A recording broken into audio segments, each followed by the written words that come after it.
hit that speaker. Oh, wow. Here, I can just turn it down. Yeah. Well, no, just just hold it. All right, here. I'll just There you go. Boom. All right, what's going on, guys? We're live, man. What's up, guys? We're live. We are. This is part 4, man. Part 4. The finale so far, man. For What the Hell, God? Confessions of a Metalhead. But hint, does anything ever really end? No, not really. Doesn't. No. That's why it's not going to end here. But for right now, this is where the story's going to end. I'm going to give you all the baseline. I gave you the base in these last 3 of my life, the edited version. You know what I mean? the very because the other version would take months. So anyway, yeah, we're gonna wait. We're gonna wait and get a little bit of people in here, man. Wait for the fam to show up. Yes, happy Wednesday, happy Hump Day. It's Wednesday.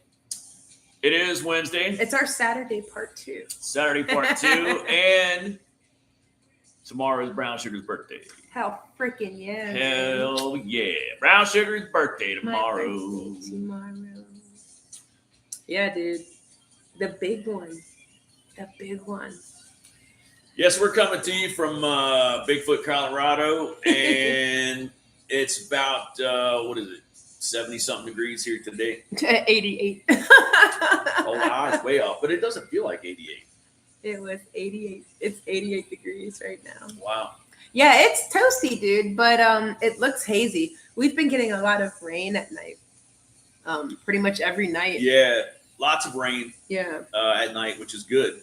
Little here, little there, we need, but we need like a monsoon, man. Yeah, we need like 5 days straight, just nothing but rain. Yeah. To help out all the water that's kind of been dried up. Yeah, you know what I mean? Depleted, man. Depleted, if you will. Yes, depleted. Yeah. We hope you guys are having a good Wednesday, man. It's been a great day for us. It's been a great 2 days for us. Yeah, it's been a nice 2 days of recharging, man, after a long week. Man. Yes. But also, it wasn't that it was so long. It didn't feel like so long. It just actually always goes kind of fast. But, yeah, but it could still have that effect on you, man. So that's what I mean when I say long. I don't know about you guys, man, but at the end of the week, man, if you're doing 40 hours or whatever you're doing, man, yeah, man, you're tired, man. At least I am, man. 56, I should be tired, man. Well, you're 56 years young. It's not 56 years old. Yeah. So, that's true, man. You know, you just got to shift the perception. That's it, man. Shift how you see it, man, and then you'll become that. You're not old. You just work hard. That's what I try to tell them all the time. We both do. You're not old. You just work man, hard. We both work hard, man. Both of us work hard every day, man. So that's how we were. That's how we were programmed. So anyway, happy Wednesday again to you. Hope everybody's enjoying their summer so far, man. For us, it really doesn't. Yeah, seasons don't really matter to us, man, because we're working. Yeah. We're working and we're building stuff like the barbecue fest. So yeah, time really doesn't, this time of year is for this and this time of the year now. Yeah, we can't get it. It's you know what, man, that's kind of but I am going to do it this year. I am, because excuse me, guys. Still dealing with this our allergy stuff, man. Yeah. I am going to set up my Christmas train this year. Oh yeah, we're gonna have to get a nice little table for that. Yeah, and a tree. Maybe we put it over here in the little nook. Yeah, that would be fun. Yeah. Yeah, this will be our first year of building the SGBC Christmas tree in our new home. Yeah, and we'll be able to do it right this year, man. Yeah, we'll be able to do it right this year. Last year, we put it up and then had to take it right back down because we moved. So yeah, we had to get out. Yeah, and so we had to.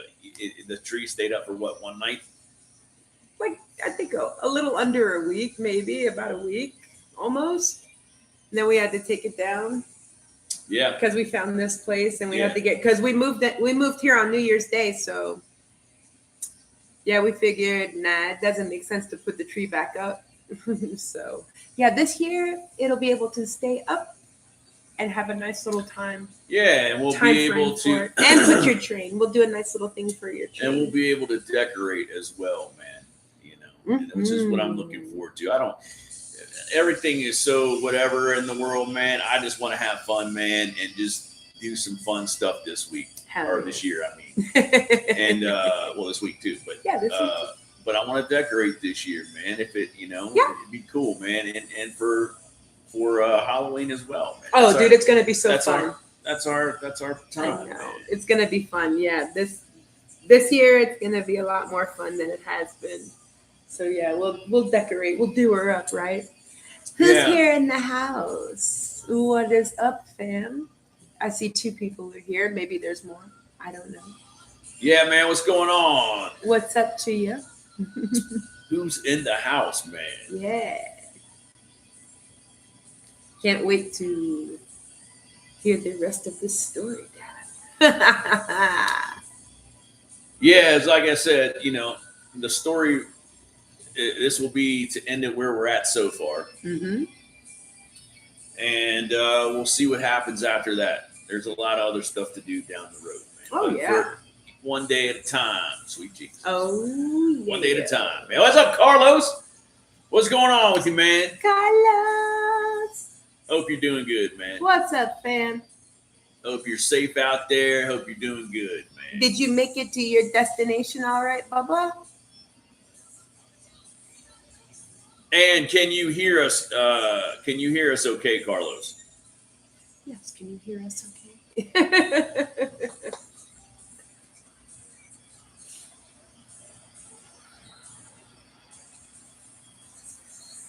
Yeah, we were gonna come on yesterday, but we kind of needed a rest day. That this last week was really busy at work, so we were kind of tired.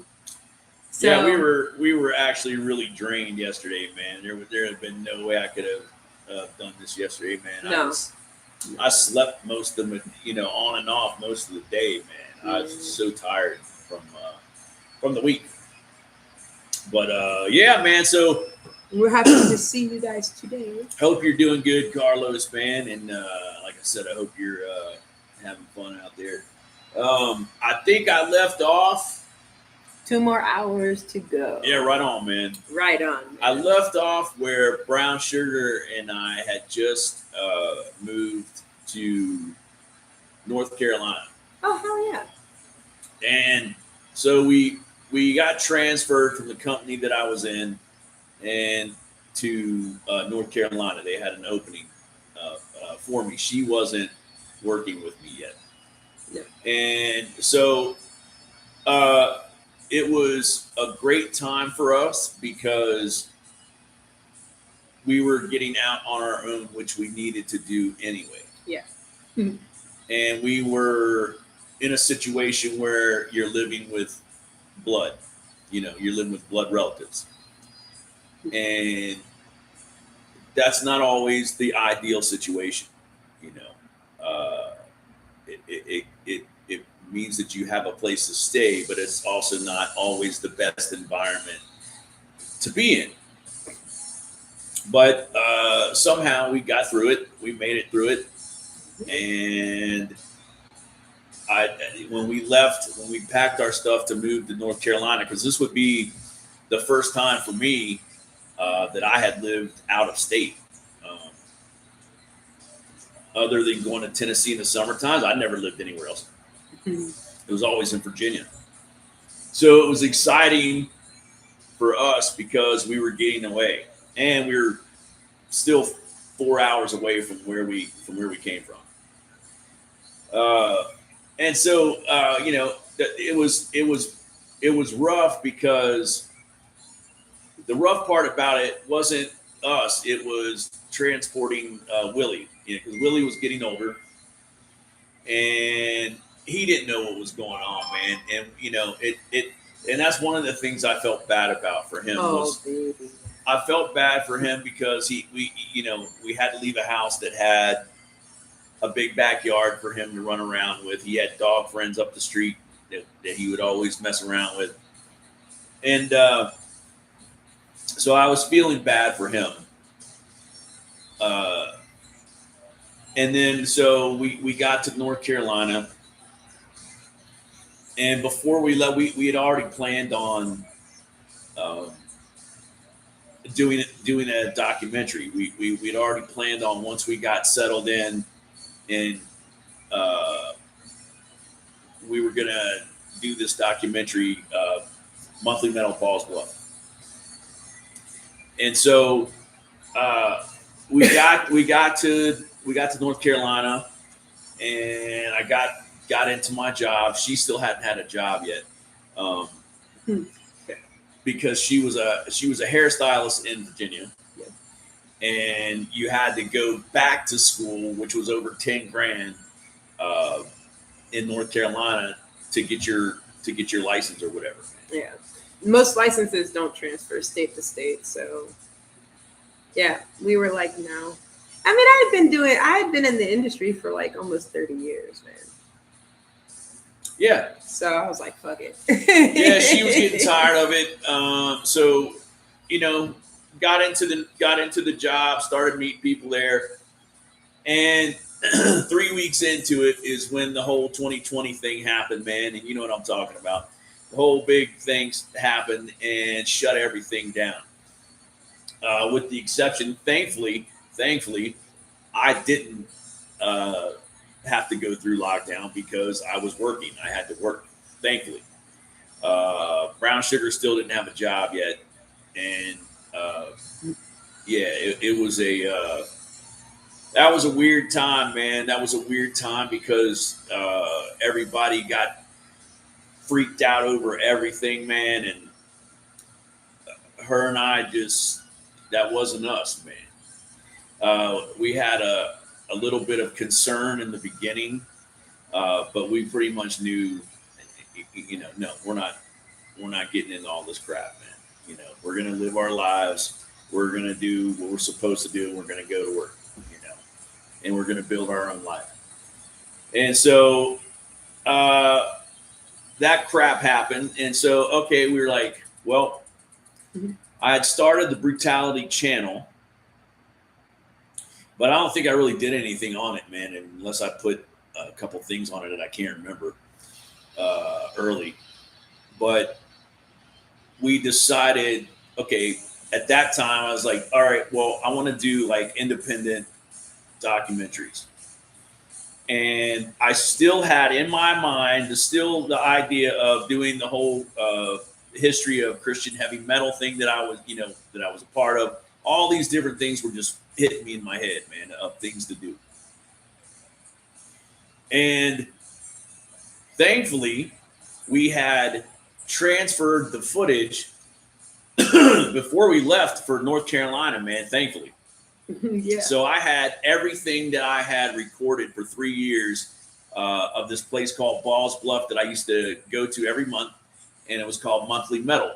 And so I asked Toby, who was the organizer of it, the guy who ran it, if I could document every time we go, every month, I would just start shooting footage.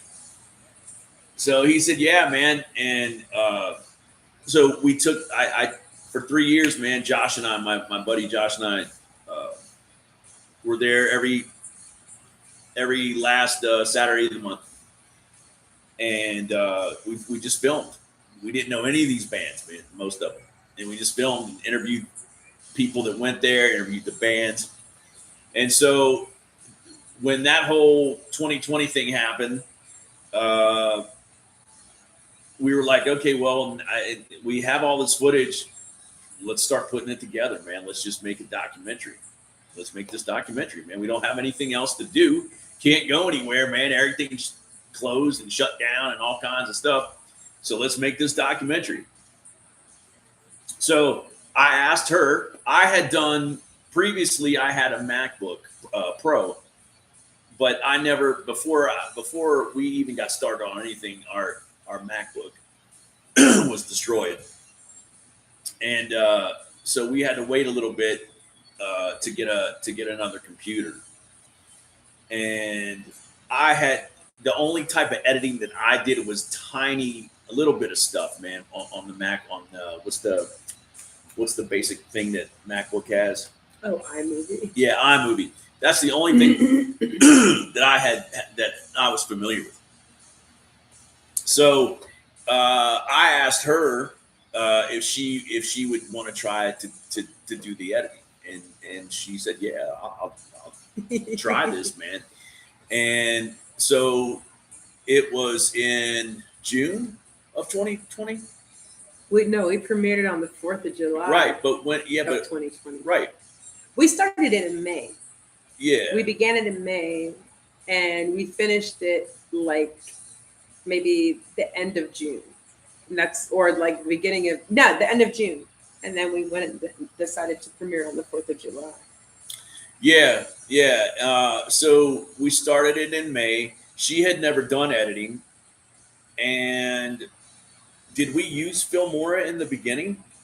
Yes. Okay. So she found an editing software that was comfortable, was comfortable to her. She could figure this stuff out. So we got all the footage together and we started going through hours of this stuff, man, and trying to put this story together. And I think the one thing about putting something together like that, man, is that if you've never done it, it's so repetitive and you hear the same things over and over and over and over, man. Like you hear half a 2-3 seconds of a clip and you have to go back and dude, it's so mind numbing sometimes, man. Like, but it's stuff that it's got to get done, man, when you're editing. Okay. So we put this documentary together we started in May and then we premiered it on this channel July 4th, 2020. And so we decided then, okay, this is kind of what we still want to do, man. We still want to do like documentary stuff. It'd be cool to do independent, like whatever bands that we thought were cool, we could hit them up and say, hey man, this is what we'd like to do, that type of thing. Just doing indie documentary stuff. So it was also in 2020 when a friend of mine who was in a Christian metal band back in the 80s, we had become friends, and we wanted to do a documentary on his band. And so until we could get to where he was, we had to save up money. Plus it was during that time, it was during 2020, right? Mm-hmm. Yeah, that was during 2020. And so we said there's going to be time before we have to do that. So we had to start working on stuff, trying to figure out how we're going to get there and how we're going to do this. So she one day said, while we're waiting, why don't we do reactions? Right? Yes. Yeah. So at first I was like, I don't know, man. I had seen reactions before, back when we were in Virginia and in North Carolina, but I really didn't get into that stuff back then, man, because I a lot of them was like really over dramatic and stuff, man. But she was right. She said, dude, that's all we do is sit around and talk about music anyway. And she was right. We did. That's basically was the most of our conversations was talking about music and bands and singers and stuff. And so I said, okay, let's do it, man. And so it was, when did we do the first one? August of 21, I believe. Yeah. Yeah. August of 21. Because it was after we had moved into the second apartment. Yeah, it was August of 2021. Mm-hmm. And I remember I said, okay, if we're going to do this, I don't want to do it where we're taking 30 minutes to get to doing the reaction, because that was the other thing, man. A lot of dude, it was like 2 minutes before you even got into the reaction because they're doing all their stuff.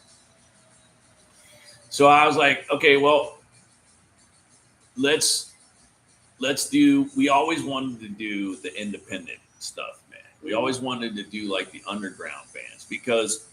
And we didn't even really know at that time. This wasn't even because of copyright stuff and anything like that. It was just like, well, we already know all the old music. There was no way we could do reactions to anything that was classic because we are classic.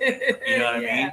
That was our shit. Yeah. So all those big bands, the 70s and 80s stuff that was being done by these reactors, we couldn't do that because we already knew all that. We knew the whole catalog of the 70s and the 80s and even into the 90s, man. So a lot of that stuff, it just wouldn't have, we couldn't do it.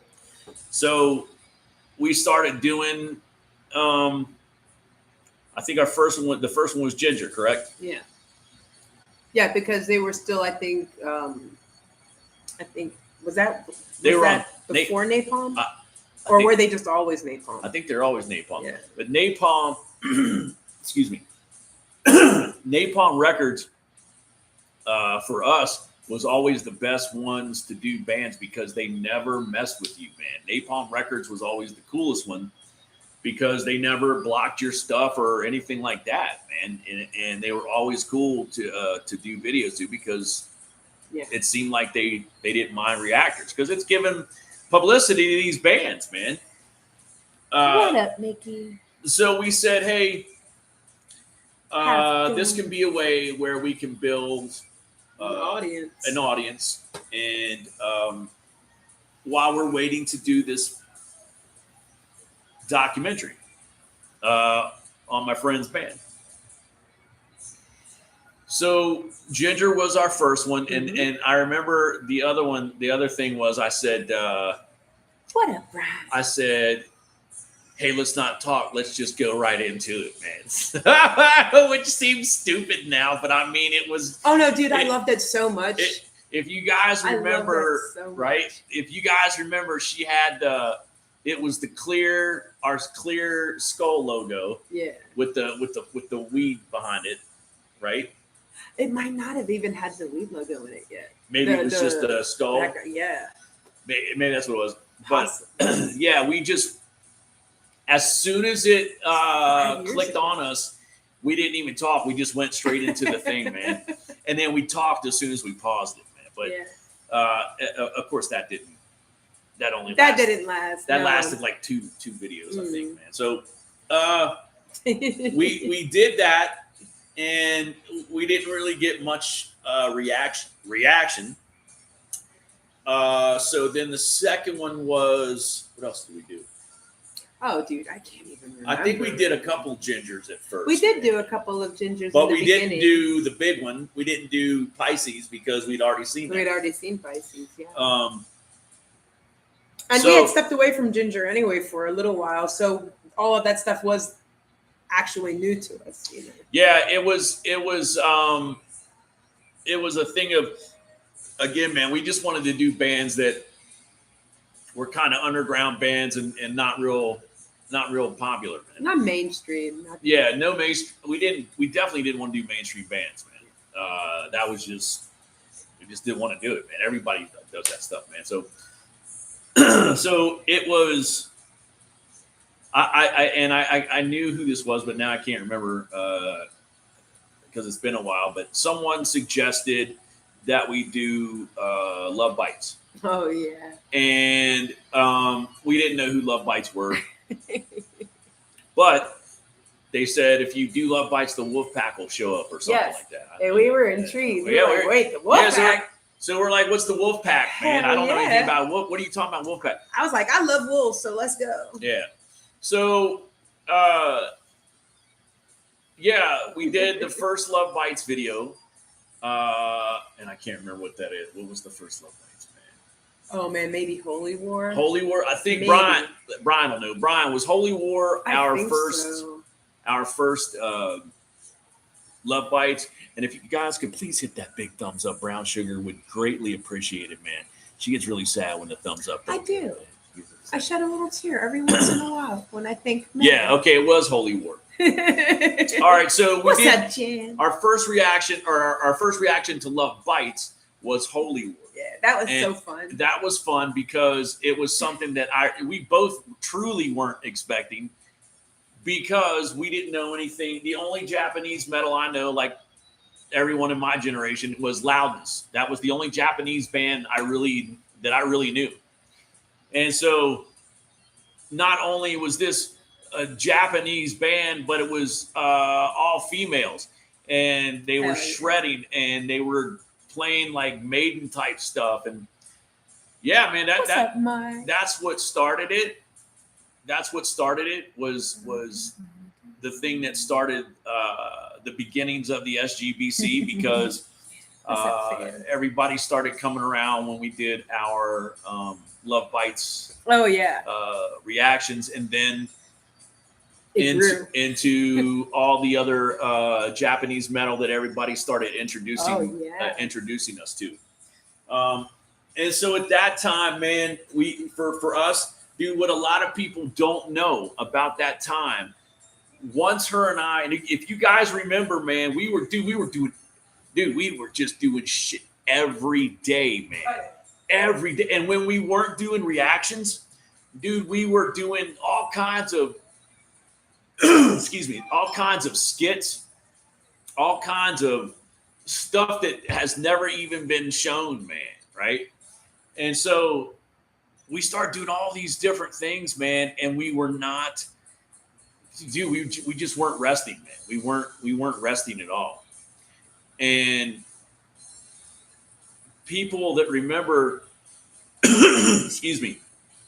people that remember, dude, we would do shit, I think 5 days a week sometimes, man. If I can remember correctly, sometimes we were doing 5 days a week, and then it got to be where it was 5 days a week because we had different days of the week. You know, we had Metal Monday or whatever.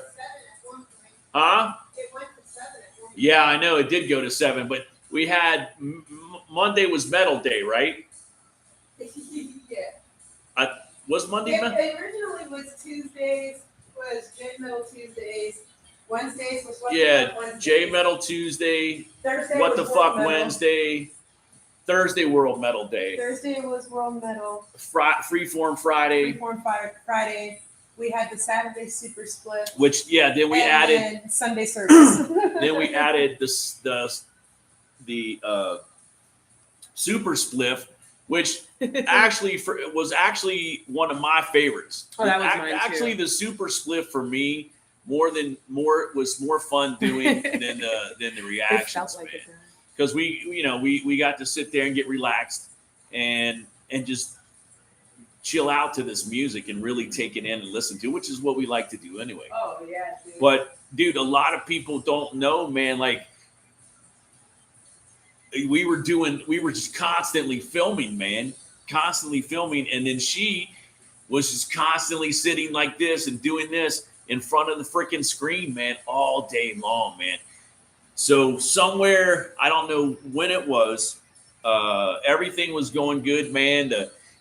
We were working our way up to 1,000. I remember that because we wanted to get 1,000 subscribers so that we could start doing lives, man, and talking with everybody.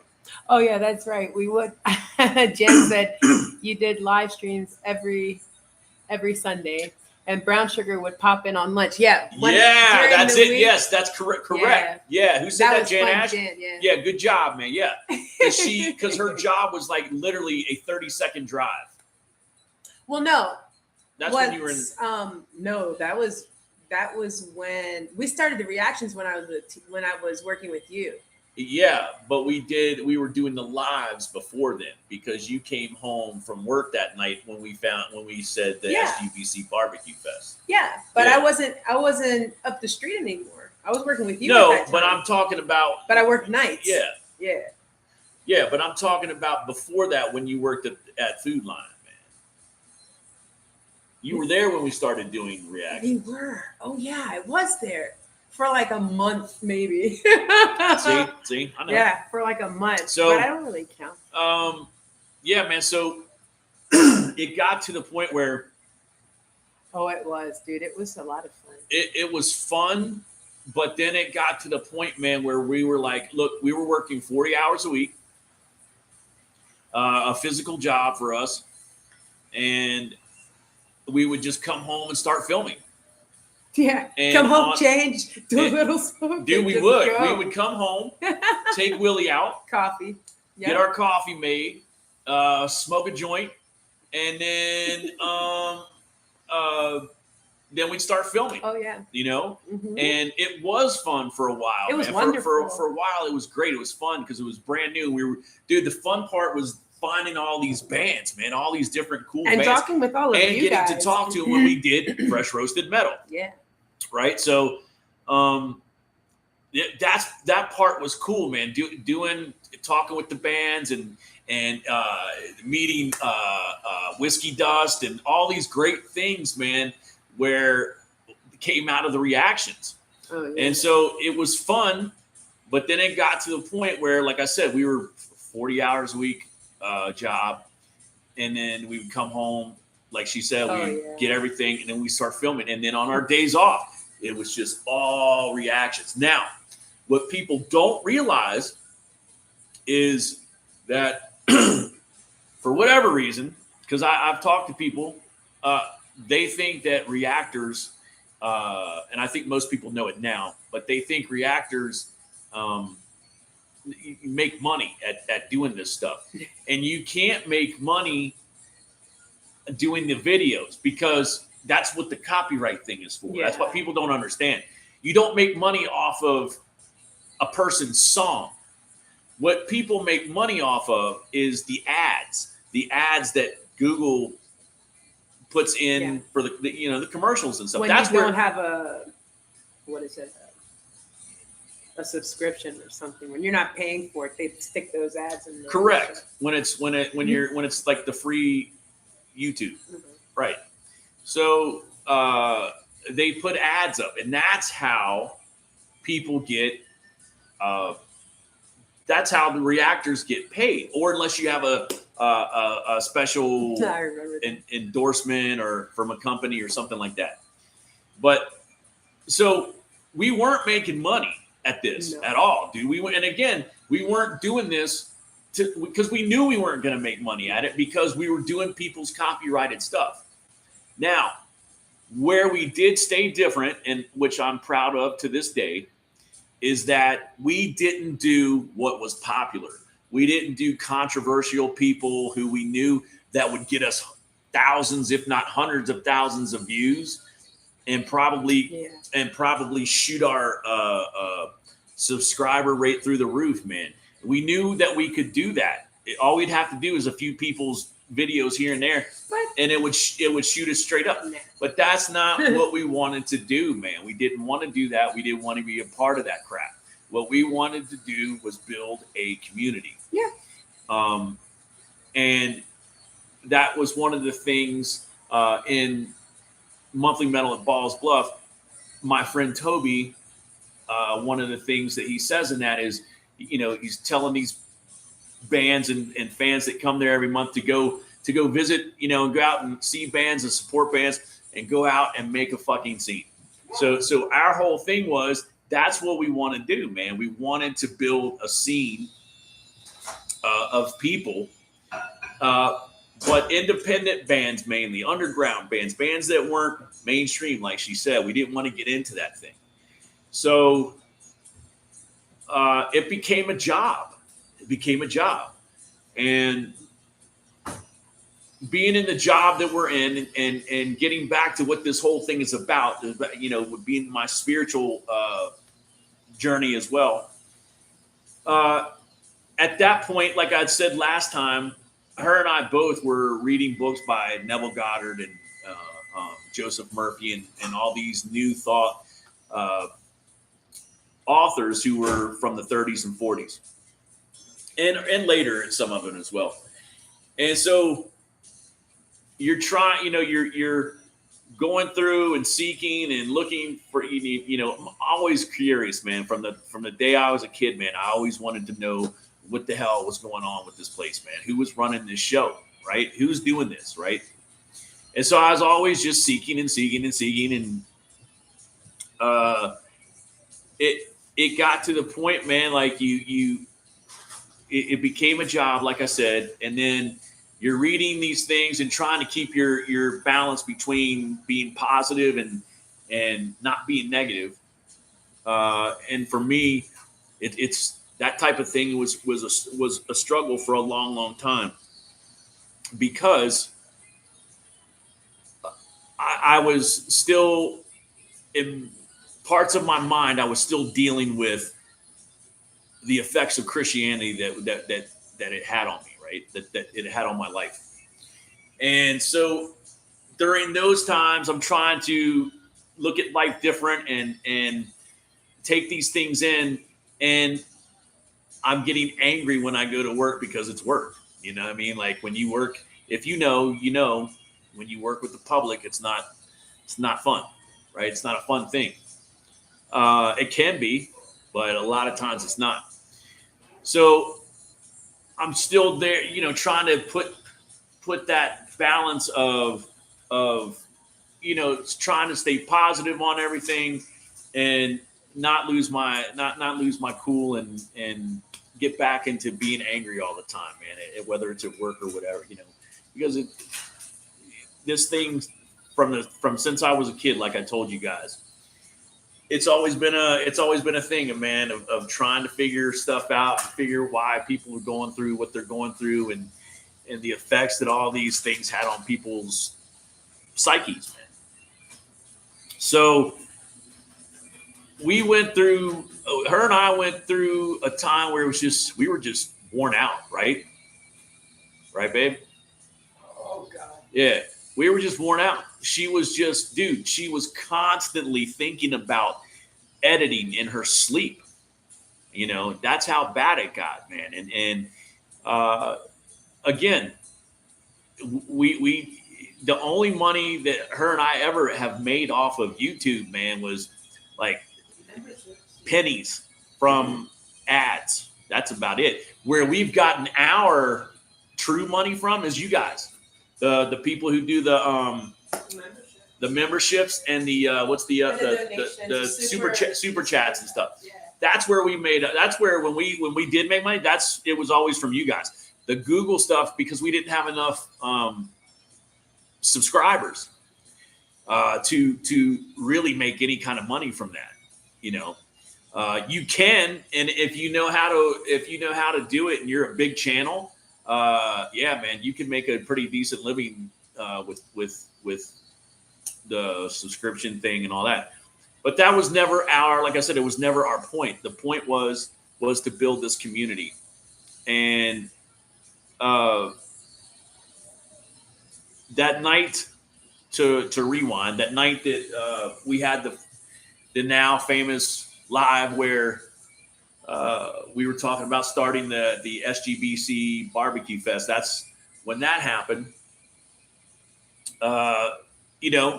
If you remember, we used to talk about it all the time, and then her and I would just joke about it in private and say like, "Hey, man, that would be cool." And so we thought about it for a while, and when it got to I think it was 2023, correct, Mom, when we had to leave? Yep. So it was 2023, and the state of North Carolina, it was December, almost December, and the state of North Carolina was raising everybody's rent $400. They did raise it. They have raised it. Yeah. Everybody's rent went $400 up across the state, and it didn't matter if you lived in a rural neighborhood or if you were in the city. Everybody's rent went up $400.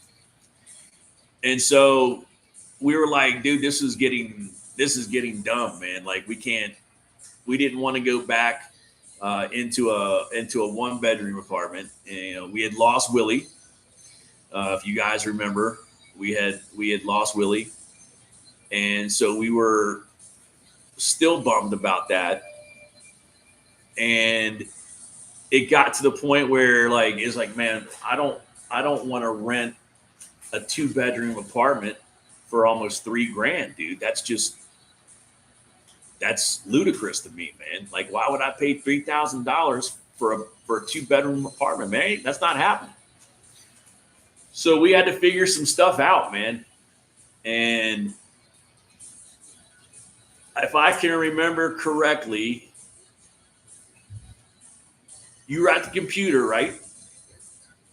What? You were at the computer and you said, do you want to sell the car? Oh, that was what? So no, that was like a week before we actually had to move. Yeah, we decided. Well, that's what I'm talking about. Yeah. I'm talking about the day we said it. The day you said it. Yeah, we were driving to go get something, and I looked at you and I said, "Hey, man, you want to see if we can sell the car and get money for tickets and go like rent a B&B?" Yeah, so that's what happened, man. Like we were at that point. Both of us were at that point where it was like, you know what, we don't want to be here anymore. North Carolina wasn't for us.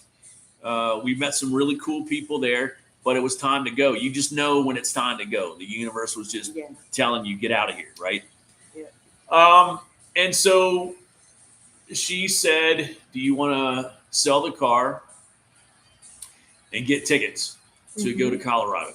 Yeah, because in the beginning, that's it. In the beginning, we were thinking about getting an RV and driving across the country to Colorado. You guys probably remember that. We put up a thing to get an RV, but it was one of the 14-foot ones, the small ones. Yeah, and that didn't pan out. Yeah, so. But here's where the universe, thankfully, and this ties into all of this, man. Someone's always watching out for us, man, which I'm grateful for. Because had we both realized what that would have entailed, let's just say we did end up getting that RV somehow, right? All right. I've never driven across country. She's never driven across country. Now, put me in a. Now, I used to drive trucks a long time ago. It's not the driving the truck part.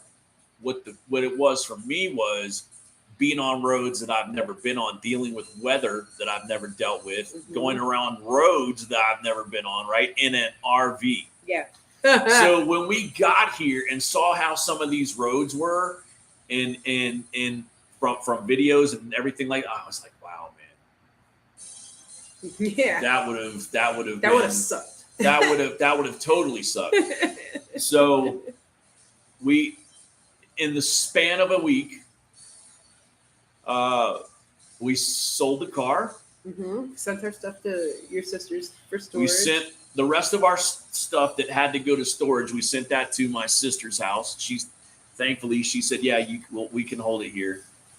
And so a friend of ours, because we couldn't get there, but a friend of ours, we were doing all this stuff getting packed. I asked a friend of mine at work, I told him, hey, this is 4 hours away. We have a truck. I know it's your day off. Could you do this for us, man? And he said, yes, man. So we paid our friend. He took our stuff to my sister's house, 4 hours away for us. And that stuff got stored. And then we got the plane tickets, and then we were gone the next Sunday. Correct? Yeah. We were heading to the airport from Sunday to Sunday. So from Sunday to Sunday, all of that got done in a week, and then we got on a plane. Next thing we know, we're on a plane headed to Colorado. Yeah. Now, both of us, when we made this decision, we were like, okay, man, this is gonna have to be something that we have to have super, super faith in, because if we don't, man, it's just gonna be a catastrophe, right? So in all of that, trying to get out of North Carolina and get away from this stuff, what we did not realize, the whole point was, okay, we're going to make this move. We're going to jump. We're going to go to Colorado, and we're going to build this festival, man. That was the whole, that was the whole goal of this, right? Yes. Okay. So neither one of us, man. Now we knew, it was the end of month. It was November, the end of November. And then we go into we got there on the 3rd of December, yeah. So we had already knew it was December. We got on the plane. We come to Colorado. Did we though? We came to Colorado, and then the last thing we thought about was, okay, so we're going to get out into the public, which we did, right? And we're going to pass out flyers, which we did. We talked to business owners in Loveland. We landed in Loveland, and the first month we were here, we stayed in Loveland, Colorado, and we stayed in a nice B&B. Really, really cool. That was good.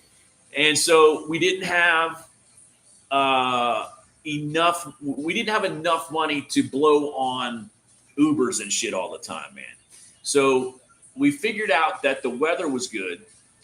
So we had great pairs of shoes that lasted us forever, and they took us on a long journey, man. And the whole time I'm sitting there thinking about us walking through that whole street, like I kept having that Billy Joel song in my head, man.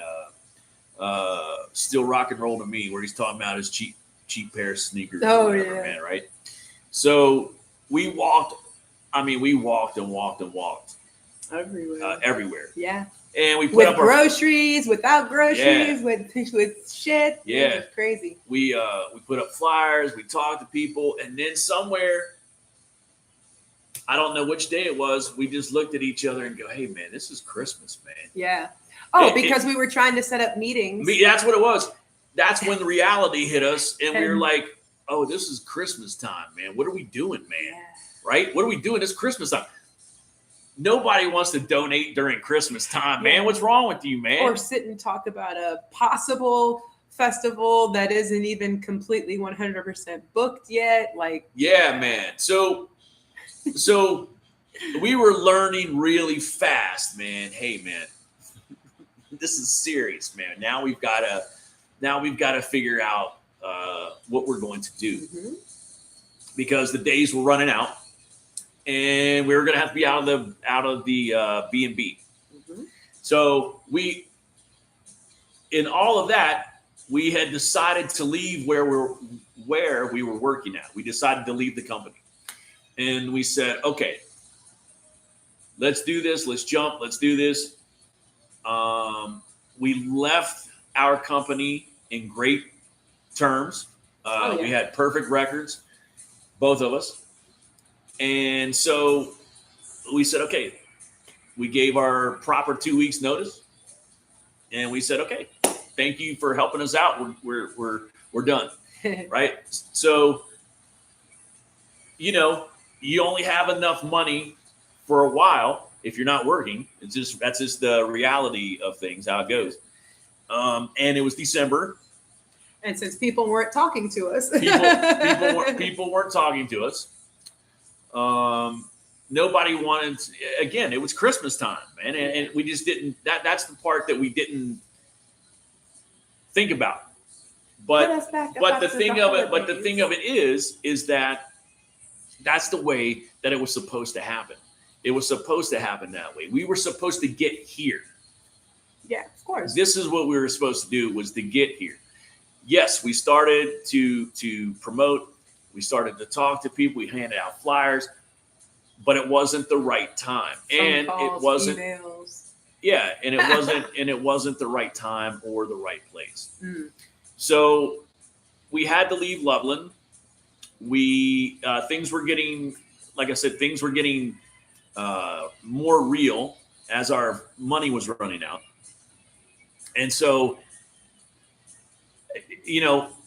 things just weren't taking off. So we both had to look at each other and go, hey, man, we got to try to get back. It was almost 3 months. We had been off almost 3 months. Yeah. Well, it was January. Yeah. And so we put in a call to the store that was in Loveland, and they had no room at the inn. They couldn't take us. And so I just made I said, hey, man, you want me to call Boulder? I'll see what we can, maybe there's something we could do in Boulder or something like that. She's like, yeah, go ahead, man. So I called, asked to speak to the captain. And he was there. And I told him who we were, what we came to Colorado, what we wanted to do, all this kind of stuff. And he was really cool. And we hit this really great conversation right off the bat, right? And he said, "Okay, man, I've got to get through this. Check back with me in a month." Right? Mhm. Yes, we had to wait a month. Yeah. So we decided we might as well move down there. Yes. Right? Because Loveland was too far, first of all, to commute. Yeah. With no car. Yeah, we had no car, so we had to. That's the other part of this. And Uber Yeah. was weird because, like, Yeah. literally there was maybe like a handful of Ubers you could get because it's kind of a weird out of the way place between Loveland and Fort Collins. And it's just, yeah, there weren't a lot of Ubers or Lyfts. So we were like, well, we can't, if we get our jobs in Boulder, there's no way we can lift an Uber from Loveland. So we got to get there. Yeah, so that was the thing, is like we had to Uber and Lyft everywhere we went. Now, as she said, like Lyft and Uber were like scarce in Loveland for whatever reason, man. They just weren't around. And that ended up, we had to walk a couple times, man, because of that, man. You just couldn't find cars. And so we decided that, okay, we're going to go to, we'll find a place in Boulder. And someone in our family helped us out. And our SGBC family helped us out. Yeah.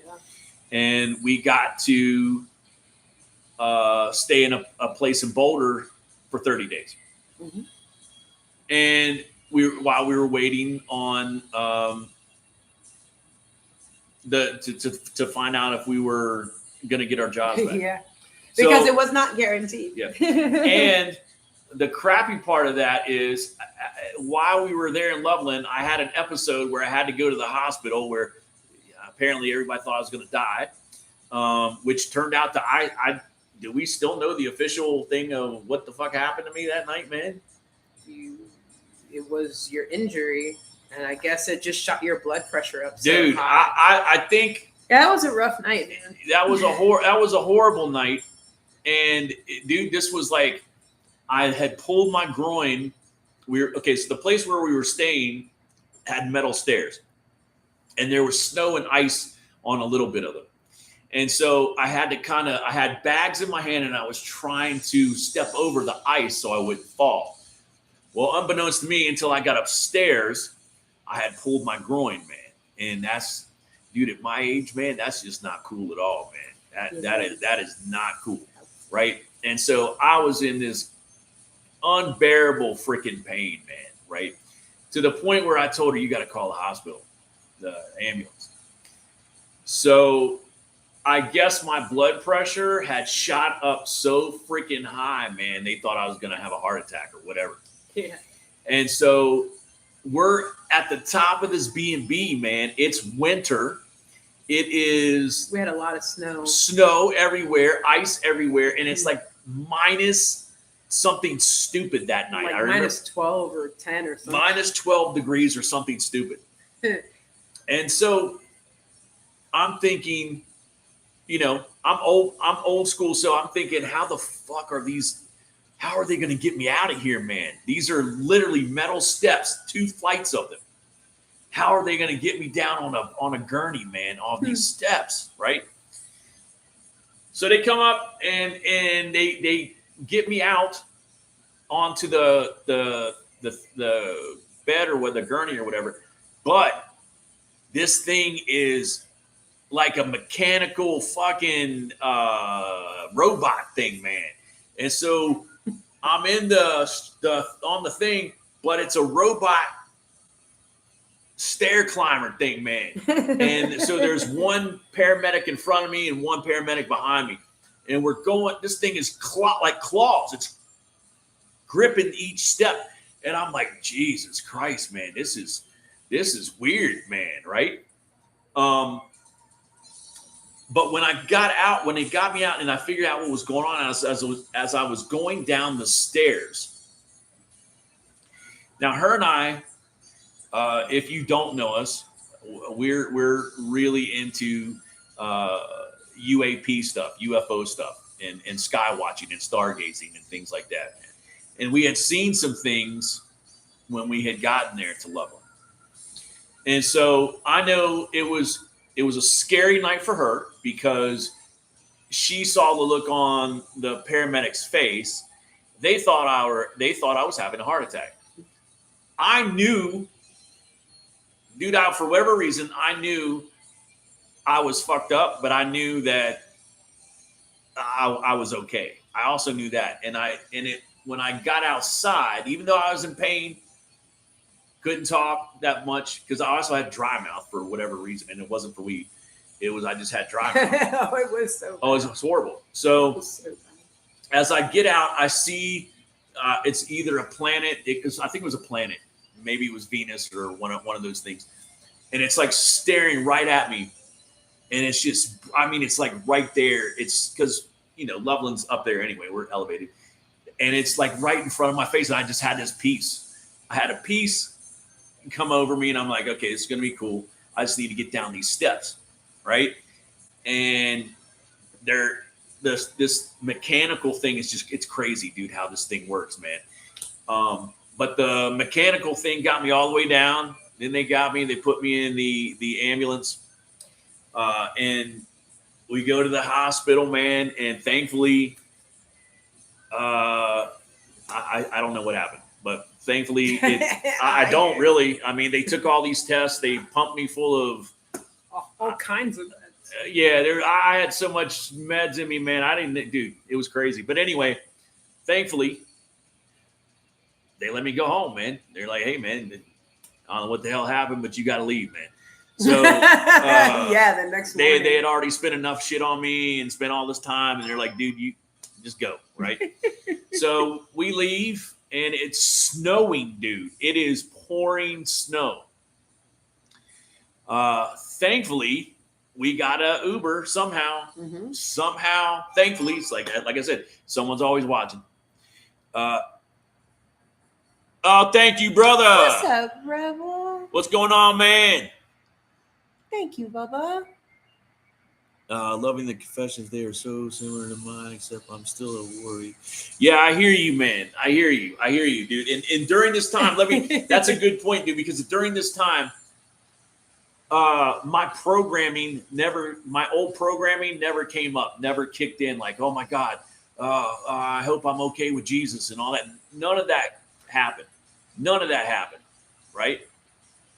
I already knew I was okay. I was at peace with this, man. As soon as I saw whatever it was, the planet or whatever it was. And so I knew everything was going to be okay. I just knew that I was in pain, man. And having a groin injury at whatever age I was that a couple years ago? Like 53, 54, right? 52, 53, yeah. Yeah, so 53, yeah, 54. Yeah. Yeah, so I knew the part that sucked was going to be having this groin injury, right? And so I had to go with this groin injury, and we moved to Boulder. Yeah. Oh God. Yeah. I remember that. I had to. So we moved to Loveland from all the way on the other side of the country with six suitcases. So since he was man down with the groin injury, I packed everything up and got everything ready. Yeah, it was bad, dude. Had to carry the suitcases down the stairs, the big ones, the little ones, because I was like, there's no way you're touching this stuff. And the guy we were renting from, he wasn't there. He was gone. He would have helped us, but he was gone. But we made it to Boulder, got everything in. Yeah, it took you about, I think maybe about another week or 10 days before you started feeling better, right? Yeah, it took about a week, man. And it dude, I'm telling you, it is the most god awful fucking pain, dude. It sucked. So what I did do during that time, you know what? This is a good point to stop right here and take a 10-minute break, man, before we get into this part, man. Before we get into Colorado part 2. Yeah. So we're gonna stop right here for a 10-minute intermission because Jesus is showing up and it's all in my face, man. That's why I was ready with the glass. All right, look, we're gonna take 10 minutes. We're gonna go get relaxed. We're gonna come back and we're gonna continue this, man. And I believe we're gonna finish this tonight. If not, we'll finish it whenever. But we're gonna take 10 We're going to take 10 minutes. Rebel, do not go away because I need to talk to you later as well. And yeah, give us about 10, give us about 12 Yeah, minutes. man, get your snackies, get your drinkies, you know, smoke them if you got them. Take a stretch, go see the beautiful sunset. I mean, right now, she's starting to set here in Colorado. Got about another 2-3 hours maybe, but yeah, sun is shining. Enjoy your sunset wherever you are. We got to roll, man. Heck yeah, man. We got to roll. I forgot I got to roll. No, I did that already. Oh, right on, man. See? I'm on it. So yeah, get your snacks, go chill. We'll see you in 10. 10 minutes, man. Love you We'll guys. be right back. Don't leave. Hell yeah. We'll be right back after these messages.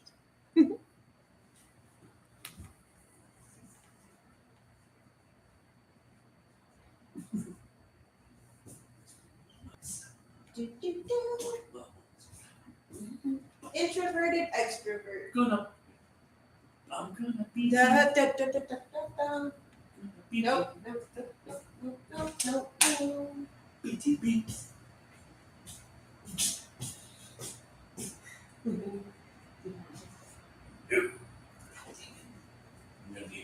I know. What the fuck? I'm gonna need a lighter, Mom. Well, where did they Hey, go? Mom, I need a lighter. Well, Dad, you had a lighter. Hold on, man. Oh, come on, man.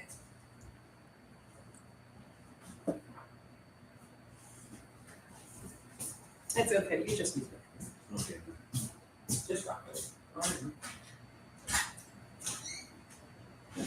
hold on. I'm not gonna do this. It's too hot. Oh, wow. Easy.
What's up, my peoples? They can't Yo, hear you. yeah, they can. No, they can't. Yeah, they can. Can you guys hear? Oh, wow. Can you hear us? Well, wait, hold on. Let me turn on that. No,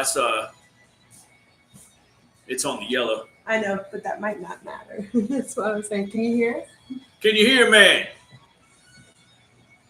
Can you hear us? Check 1, 2. What's it say?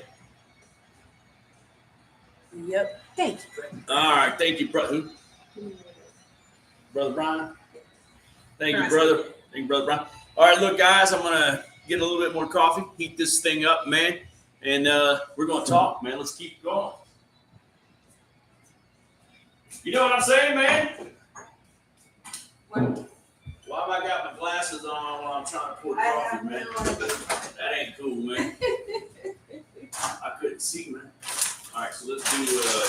I'm gonna do 30 seconds. Man. Yeah. If you want, go ahead. I'll bring it over to you. Oh, more cream.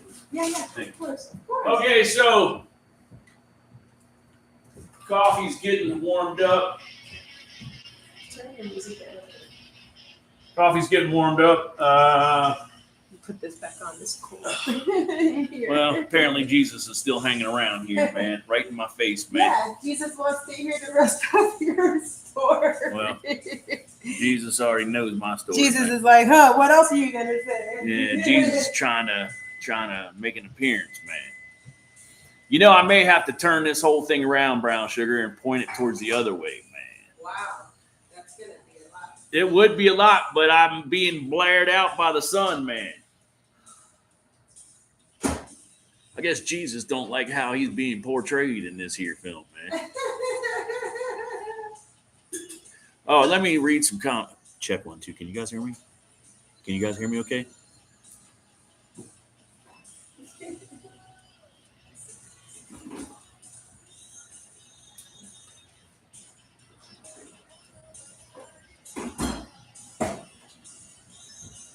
Oh, this is empty. I don't even understand why this is in the thing. Things were cooler when they were playing records backwards and burning them. Yeah, man, those were the days, man. Let me give hearts to that, man. Those were the days, man. Like, you know, even going back to that for a second, man, the whole satanic panic thing that we had to endure through while we were kids. You know, look, man, I was 10 years old when Ozzy's Blizzard came out, man. My mom bought me the record. And that's why to this day, man, I'm so grateful. I'll say it 100 times, man. I'm grateful to my mother who bought me almost every album that I asked for if she had the money. I almost got every album that I wanted. And so she bought me that record. And at 10 years old, I've said this before, I'm sitting there in the floor of my bedroom listening to Blizzard of Oz for the first time on my JCPenney stereo system, man, right? I had already heard Crazy Train on the radio. So I had not heard anything else from that album. And when I Don't Know comes on and that whole intro and hearing that guitar kick in at 10 years old, man, I didn't know what was happening to me, but that sound, that whole record, the sound of that whole record and the music, that's what I connected with. Again, growing up in a Baptist home, you always hear about the devil and God and all this kind of stuff, right? But again, since I was the first time when I got the Kiss record, I didn't associate that with the devil, man. No matter how many times my mom's family would tell me, oh, that's devil, they're devil worshipers, right? You know, and so I never believed it. I never believed it as a kid. And if they turned out to be, at this point, if it turned out to be, then good for them, man. That's their thing. That's on them, man. You know, that's their life. I simply loved what I was hearing.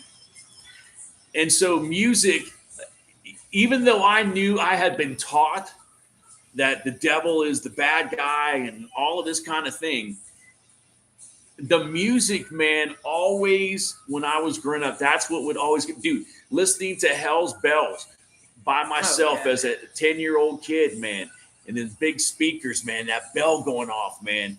And it kind of like scared the shit out of me back then, man, right? But I always listened to those songs because I knew it was always to me about the music, right? It was what the music did for me. It's how it made me feel.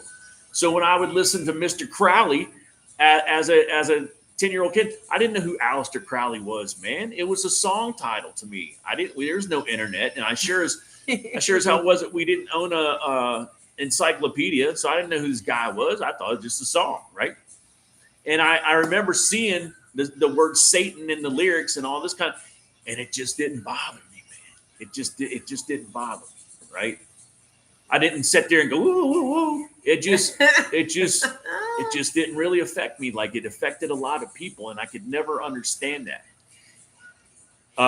Because I loved that music for what it was, man. You know, I loved it all for what it was. And shit now, man, where did I leave off of? I was trying to get back to where I left. Where did I leave off, guys? When we moved to Boulder. Yeah. Okay. So we get to Boulder. That was right after your hospital thing. Yes. And like I said, it was not blizzard, but it was heavy snow that night. Somehow we got a car back home. And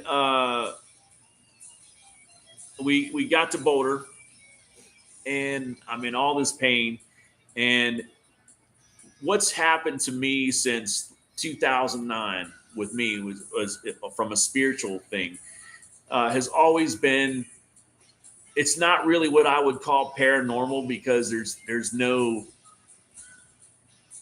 physical evidence of the things, but it's what is it, Mom? Claire Cynthia. Claire. What, you're Claire Audio? Yes, but yeah. Claire Cynthia. Yeah. So I feel things of people around me, man. Okay, so I'm not anything but myself. I'm not saying I'm this or that, but I feel what part of my human whatever is I feel presence around me at certain times, not all the time. I feel them at certain times. And I know from smell or sound of usually where that presence is reminded me of. And so at this time, man, when I was in such pain, dude, like it was, the pain was just keeping me just up. And so I'd have to get up in the morning and I would just start stretching, man. And I would talk to my dad who passed away when I was 13. And I would just have conversations with my dad because I knew that he was there. Right. And very quickly, as I was talking and speaking to him and speaking healing over my body, it finally went away. And thankfully, it was not too, how long ago was it after that we got the call from work? Oh, 2 weeks after that. Thank you, Rebel, man. Thank you, brother. 2 weeks after that. Appreciate you, man. You, Bubba.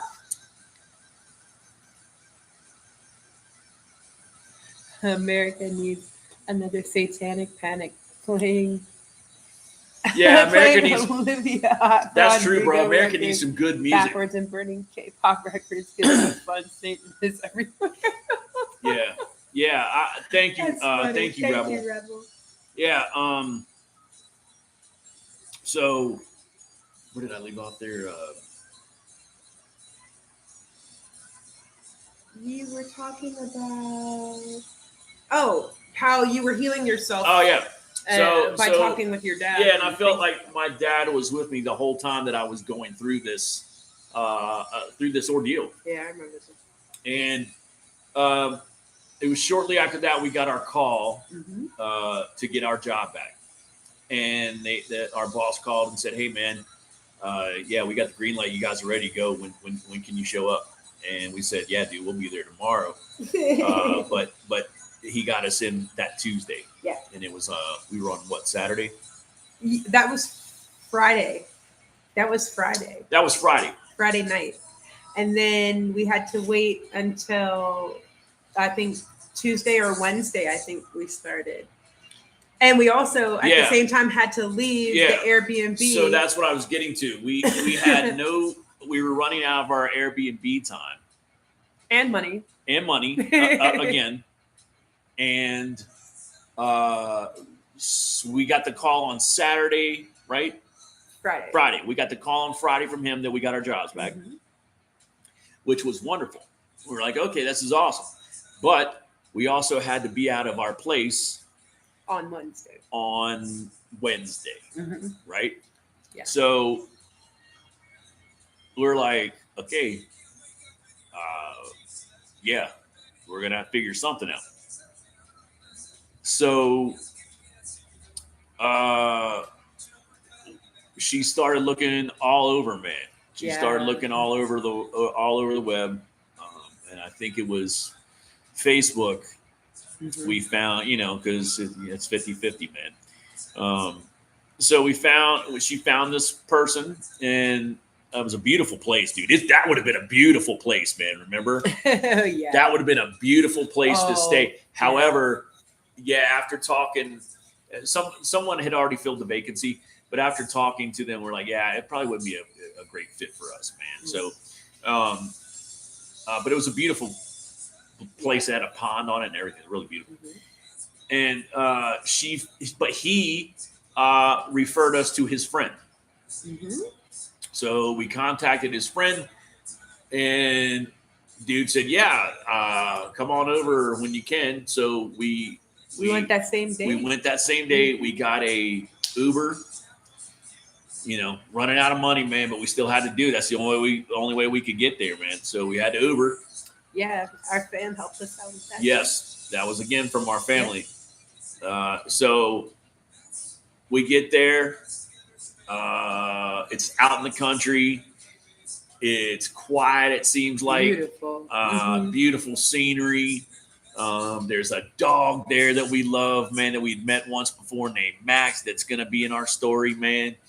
And we're like, dude, it had a big bed and everything seemed to be okay. The only problem was our sink was in our small little bathroom. Yes. That was a weird setup. It was a very tiny studio that was once a basement and had a sub basement. Yeah. Kind of kooky, but man, it became home, dude. Yeah, and so we shook hands with him, and he agreed to help us out, man, and we moved out of there. We left Wednesday, put our stuff in the new place. Yes. And then we went to work. Yeah, we had enough time to get an Uber to our house, to the new place, drop all of our stuff in there, push it into the bedroom, and we had already got changed for work, and then we took off to get back to our job. Yeah. And so that whole time, man, while we were in Boulder, man, I was still, and again, this will happen in the future, but I was still going through those times where I was trying to put this thing together for Christian metal. And one of the reasons that it's never been done, I think, in the first place is that where I started from is not where I'm at now. So it had to take a turn, because in the beginning it was kind of like a confrontational thing where it was like this music was cool and some of the dudes were cool, but some of them were fake, and it just became a thing of where I was doing it for the wrong reasons, man. And I didn't want to be negative any longer toward any. You know what? It didn't work. It didn't work for me. but it might work for someone else. And so that's where I had to get to this point where I'm like, whether I agree with any of it or not, from a historical point, from the mainstream point, it doesn't matter to me. If you believe what you want to believe and just don't harm people, man, that's it. You know what I mean? And so I've gotten to that point, man, where it was a thing of I wanted to put this together because now I'm thinking more differently about it. Now I want to come at it from a good place, a place of, hey, a lot of people didn't know these bands because they weren't promoted because they were Christian at that time, which and they got it. The Christian bands got it from both sides. They got it from the secular people who didn't like Christian heavy metal, didn't like anything about Christian stuff, and then they got it from the churches because the churches didn't like it because the churches thought they were the devil people, man. So you know, it was damned if you do, damned if you don't, man, type of thing. And so, yeah, that whole thing will happen in the future, Rebel. I have to craft it in a different way now, man. Right? So, but not not to get off on that thing, man. Why was I bringing that up, Mom? What were we talking about? We had just moved. Oh yeah, so into the new place. Yeah. Right. So we got into the new place, and our new landlord at that time was very cool to let us smoke. So we had an open. We were out in the country. We had a place to smoke and be relaxed, and not have to worry about anything, man. So we got into this place, and we were grateful and we were thankful because we now could have food and we could have a place to sleep. And place to call home base. A place to call home base. And it was a win for us because there was horses in our neighborhood, like literally in our neighborhood on neighbors' houses. They had horses everywhere, which I wasn't used to seeing all the time. No. And goats everywhere, alpacas, chickens running around, just chilling out in the street and stuff. Lots of dogs. Lots of dogs everywhere, which we loved. And that's where we found Max, our boy Max, that we have over here every once in a while, man. Max was our like surrogate dog, man. He's our bud, and he's part of our tribe, dude. We met Max there, and we started. We still at that time weren't really doing anything with the channel, man. And I had gotten to for me, dude, after we left North Carolina, let me back up for a second. After we left there, I just didn't really want to do it anymore. It hit for me. It was like, And if you remember, we did a couple or a few when we were in Boulder, but it was very hard, man. It was very hard. The internet sucked there, and it was really loud. Remember? Yeah. Internet was really lame there, dude. And I think we tried to do some when we were at Glenn's as well, right? Did we do some stuff from Glenn's? Yeah, we did. Of course we did. We did, yeah. Mm-hmm. So yeah, it just had finally run its course for me, and I was like, yeah, I just can't do this anymore, man. I can't do it on any level. I can't do any kind of reaction stuff on anymore because it's just run its course for me, man. Yeah. And so we didn't do anything for a bit, and we were going through a lot of ideas, and I would put out little tiny shorts for the Christian metal stuff here and there, but we would go through all these little ideas, coming up with stuff, and at some point we were talking. And we were trying to figure out how to promote for the barbecue fest. How do we make people aware of the barbecue fest? What do we do? And there was nothing really that we could do as far as the internet goes, because what were we going to do, man? You know? So I don't even remember when the conversation came, but how did we even get to the point about doing the live stuff? How did we both decide on that? What about building brutality? No, about the Quest for the Fest. Oh, Quest for the Fest. Well, we had started building brutality. We had done a couple of episodes of that, kind of like behind the scenes of like what we do, what we're doing. And I think it was by talking about an episode that we started talking about the barbecue fest, how are we gonna build this?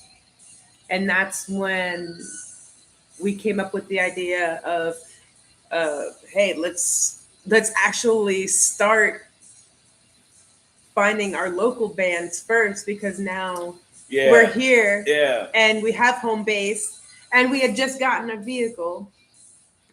So no more having to pay a whole paycheck for Lyfts and Ubers. Yeah, that was the big thing. So, had we not gotten the vehicle, we wouldn't have been able to do that. It would have been rough, because we wouldn't have been able to do the first. My whole paycheck mostly went to paying for us to get back and forth to work, from work to home, because we didn't really do much. Like, we basically, if we weren't at work, we were at home, because getting lifts everywhere is just too expensive, man. Yeah, and to balance out rent and food and our medicine and stuff, it just we just made our trips to the grocery store. That was it, man. So we came up with the idea, hey, let's start building a family here now that we kind of have that off of our plate. Yeah. And see possibly about putting together a show, like a little mini festival featuring some of these local bands, so we can not only get to know our local talent, but we can also kind of get our name out there and start seeing what the local scene is about. When we didn't have a car going into Denver, which the scene is alive in Denver. You have a couple of places here in Colorado where metal is very, very much in full swing and thriving. Where we're at in Lafayette, they're very artistic. It's a very artistic community. It's a very community-driven community, but they don't have a lot to offer in the live scene, like for metal, heavier music. They have Nissy's, but Nissy's is more of like we bring our own shows. It's more of a tribute band. It's a tribute band place mainly. That's mainly what it is. You have a couple of little places. You have the Muse, Arts Hub, I believe, but nothing like what we want to do. So we started looking. We put something up on Facebook saying, hey, this is who we are. This is what we're trying to do. Anybody want to be a part of a show that we're trying to fundraise for? That's how we started that. Yeah, that's how we started. Dude, the thing that surprised both of us was that a lot of people responded. And we were like, wow, because who thinks about that, right? Like Facebook, both him and I, we got away from Facebook because Facebook is just drama driven. Yeah, I don't have a Facebook. And so in order to keep our peace, we were like, we had stepped away from our Facebook pages for a long time. So we didn't really think that, anything was going to come from it. But surprisingly, we got a lot of responses. And we found out really quick that the Colorado metal scene is what the hell is up, man. There's a lot of good people supporting metal here in Colorado, which we're very thankful for, Going to Denver without a vehicle was not a thing. But the vehicle that we have also, we were kind of like not to go long distances, kind of work home is good, but still needs a lot of work because she's a fixer-upper. So we don't have the freedom to constantly back and forth, nor do we really want to have to go back and forth. No, the whole point of this, once we decided that we were going to do our first show, was that, okay, well, this is the first step. Like she said, this is the first step in building our community, because like, as we said in the beginning, we're like, we don't want to just hire bands and then never talk to them again. No, God, no. That's not what the whole thing was about. And so, and we wanted to bring what we do here with all of you guys and bring it into the real world. Yeah. And so once we started hearing feedback from bands and hey man, we can do this, or yeah, we're down to do this. It was, everything went really, really smooth for us on that first Quest for the Fest. Yeah, we found Doghouse. Smooth, man. Yeah, we found the Doghouse beforehand. We got to talk to Kenny and Liz and find out that they were great people, and what they're doing for the community is awesome here in Lafayette, man. And we're like, dude, we want to be a part of this, man. Yeah, they already started doing it. Yeah, so once we found out that we had that place and it only held 75 people, we were like, okay, that's realistic for us, because we're like, there's no way we were going to rent a bigger place that was going to cost twice as much, right? And you're talking some of these places, even though it doesn't sound like a lot, it is a lot when you're trying to do your first show. Some of these places are 200, 300 people, man. And there was no way, there was no way we were going to sell even near that, right? So we were like, okay, the 75 person capacity is perfect for us. And we let all of the bands know ahead of time, hey man, this is who we are, this is what we're doing, this is how big this room is, just to give everybody we sent them to the website, here, check it out, see what you think, man. It's a yes or no, it's a maybe or whatever. And so we got these bands booked. Oh yeah. And that's spam now. Which was really fast for us. It happened really fast. And then we got all the bands on board, and then we're like, oh shit. Now what do we do? Right? So it's a real boy. We had the bands. We had already paid the Doghouse, and all of this was self-funded. Everything's been self-funded, other than the occasional person that'll gift us, right? But all of this for these things were self-funded from us, man. So we had to wait for paychecks and divide everything in half, man. And just, we came up with a whole thing for this of what we had to have and to get this done. So we were really, really into this, man. We were focused on this, right? And my biggest thing to her was when we figured out that we were going to really start doing live stuff, I said the most important thing we have to do is pay these fucking bands, dude. Absolutely. Because all I've seen from the time I was in the metal scene, documenting stuff and going to different places, all I saw was promoters were always fucking screwing people over, man. And we could never understand why, dude. We just never understood how it worked. So we're like, okay, we're not going to do that. No, we're not going to do that. So we need to take each band what they've agreed to, and then we take a chunk out and we put it to the side, and we have that done for them. Bam, it's done. We don't have to worry about that. And then we don't have to worry. We just took care of everything, one thing at a time. Right? Our fam Autumn made our shirt design. Yeah, our Autumn, our fam, she's a great artist. She made the first design for us for the first Quest for the Fest, which everybody loved. And it just ran really smooth, man. All the bands did an awesome, fabulous job. Hell yeah. And it was just a great time. It was a great time. And we're like, okay. And the Doghouse loved it. They loved the energy that we brought and that the bands brought to their home, And so we were riding high off of that because it was a success for us. Everybody had a great time. Our friends from work showed up. Our fam from work showed up, and we met new friends and who came to our second one, and so we were like, okay, this is what we're gonna do.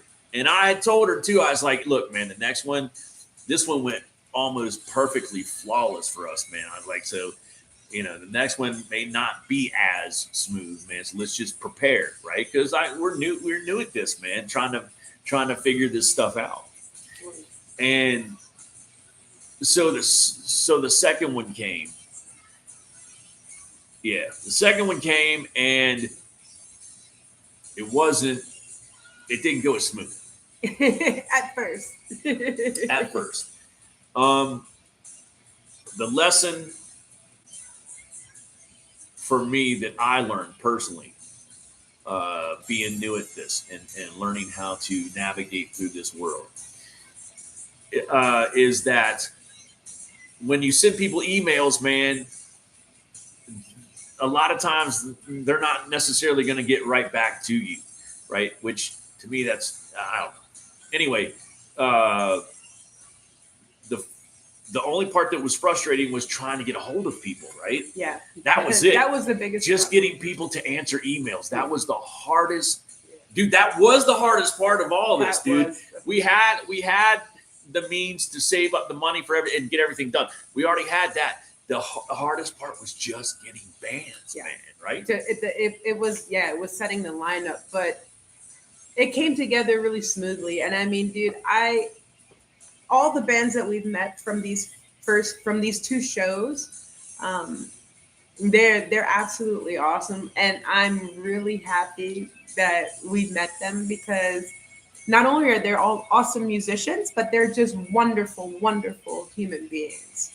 And I mean, the scene here is just so welcoming and loving, and it's just so supportive. This is what we've learned from everybody, is that, yeah, dude, there's no weird petty drama type it doesn't exist. I mean, I'm sure there's stuff here and there, but for the most part, like, not that we've had to witness. Yeah, everybody supports each other, and it's a beautiful thing.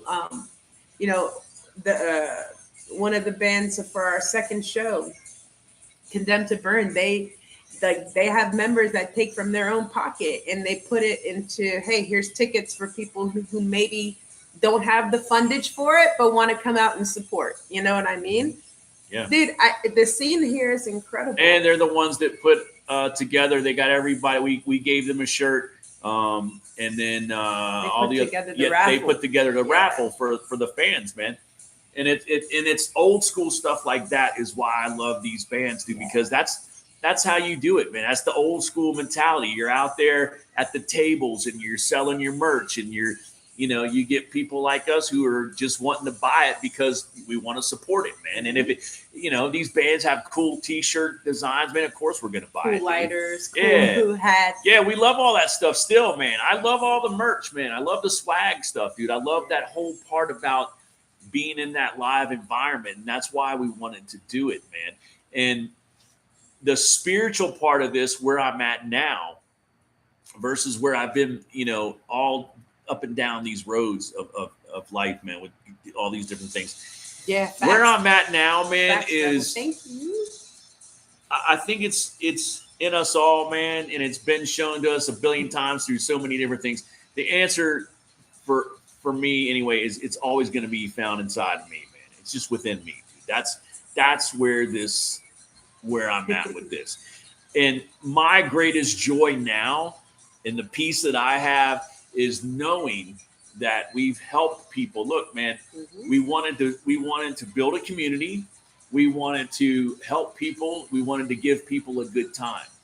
And the universe has shown us, hey, man, here you go. And the universe has given us what we wanted, because we had, look, out of these quests for the fest, to start promoting for the barbecue, to get to the barbecue fest, out of this, Brown Sugar met a lady at our store before the first one. They got to talking. Lady came to our first one. She came to our second one, right? She loved it. She wasn't even into this type of music. She wanted to just expand her horizons, dude, right? Yeah. So she came to the first one, absolutely loved it, came to the second one, and she told us, hey, man, I after the first thing, man, I went out and I bought a guitar, you know, and so that part was like, we're like, wait, what? After she's like, she got inspired by the show, so she went out and bought a guitar and started learning how to play guitar, which was fucking awesome, man. And then she tells us at the second one, hey, I'm starting a band. I've got a band started. All we're doing now is waiting for a drummer, man. And that's where I'm at in my life, where I can, if I can help people be inspired to especially play music or do something like that, man, then that's what we're doing, man. That's what makes this so great.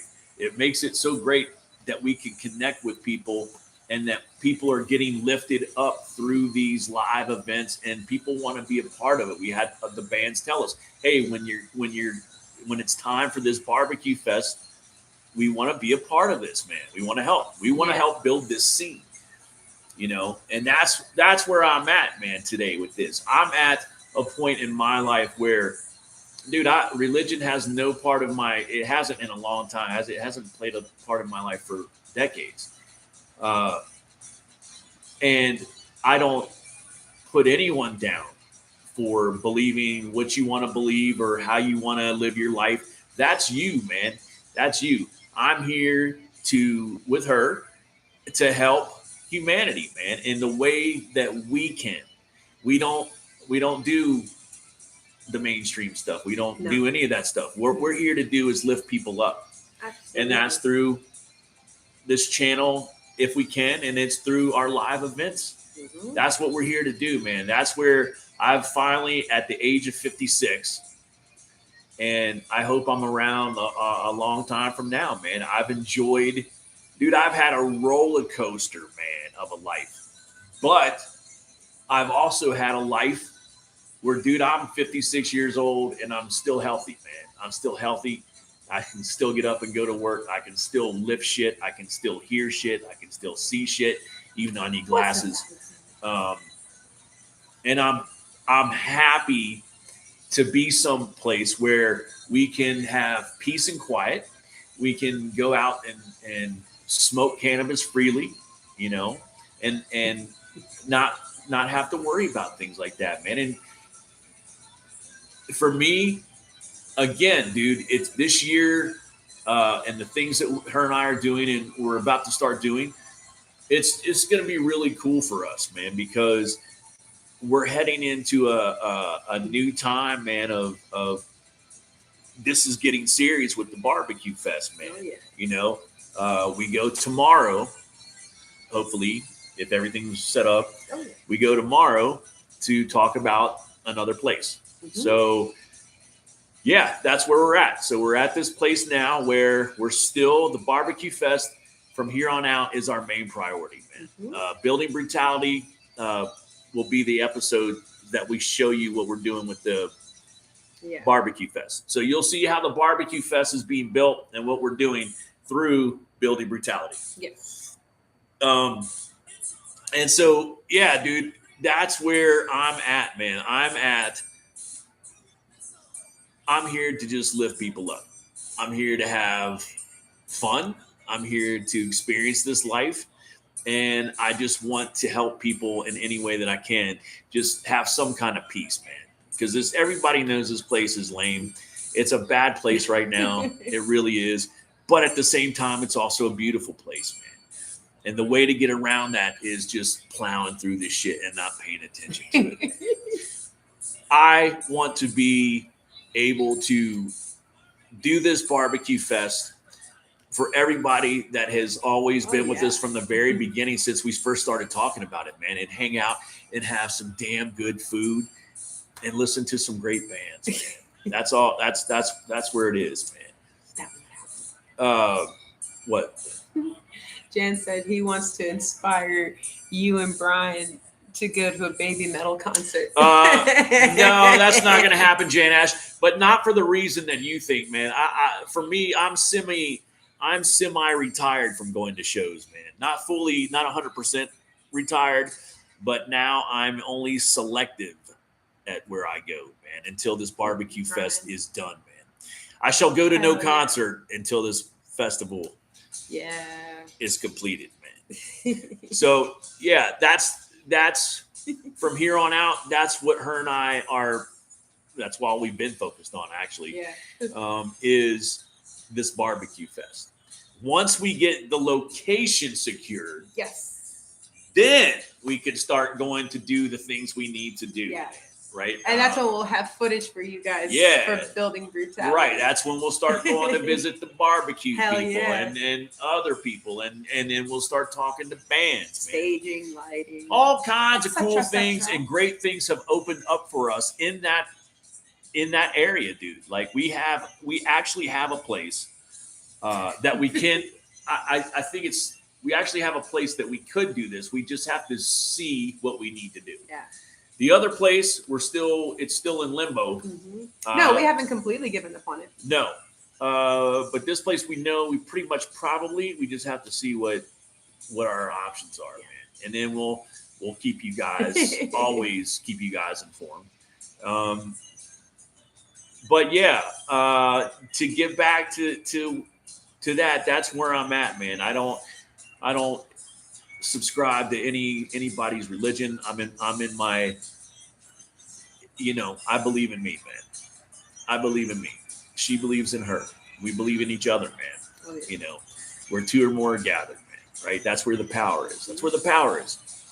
And so people don't always understand us. They don't understand, other than anything else, man. Her and I are just goofy, man. We just love being goofy. We love being kids, man. Yeah. Right? And we love people for the most part. For the most part, yeah. Dude, that's what we're doing all of this for. You know what I mean?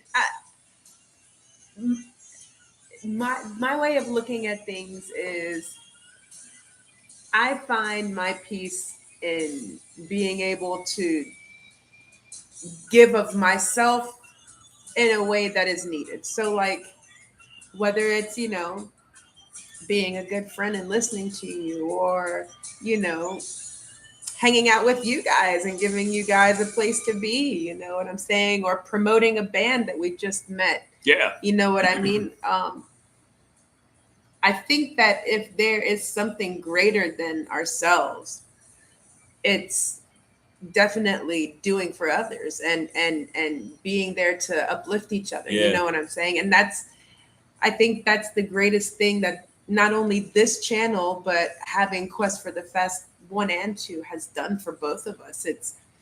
It's allowing our tribe to expand, you know what I mean? So that one day when we have this lovely barbecue fest, we can all look at each other, in real time, face to face, live and in person, give each other big hugs and high fives and say, hey man, we made it. And just enjoy some killer ass music from bands that we've gotten to know and love, and have some great food and good times, good energy, good vibes, man.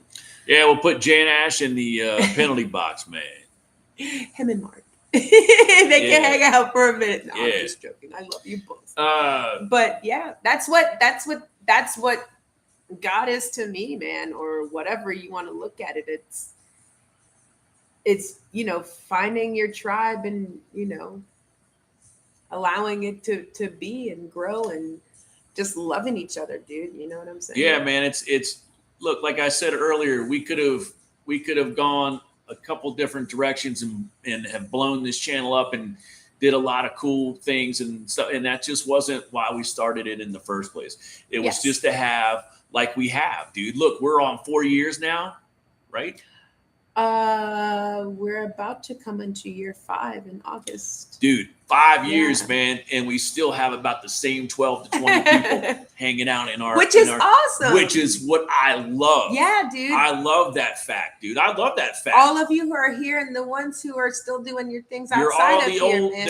Everyone's the OGs, man. We love you guys, dude. This channel has done nothing but just bring us joy, because we've gotten to know all of you, you know what I mean? And this is family. And yes, Jan, of course, we are going to be here every week. Yeah. And we're going to hang out, even if it is just to talk music and shoot the shit. You know what I'm saying? we're at a good place now where we have a home base that is peaceful, not like the one that we were at for our first 2 years here. Yep.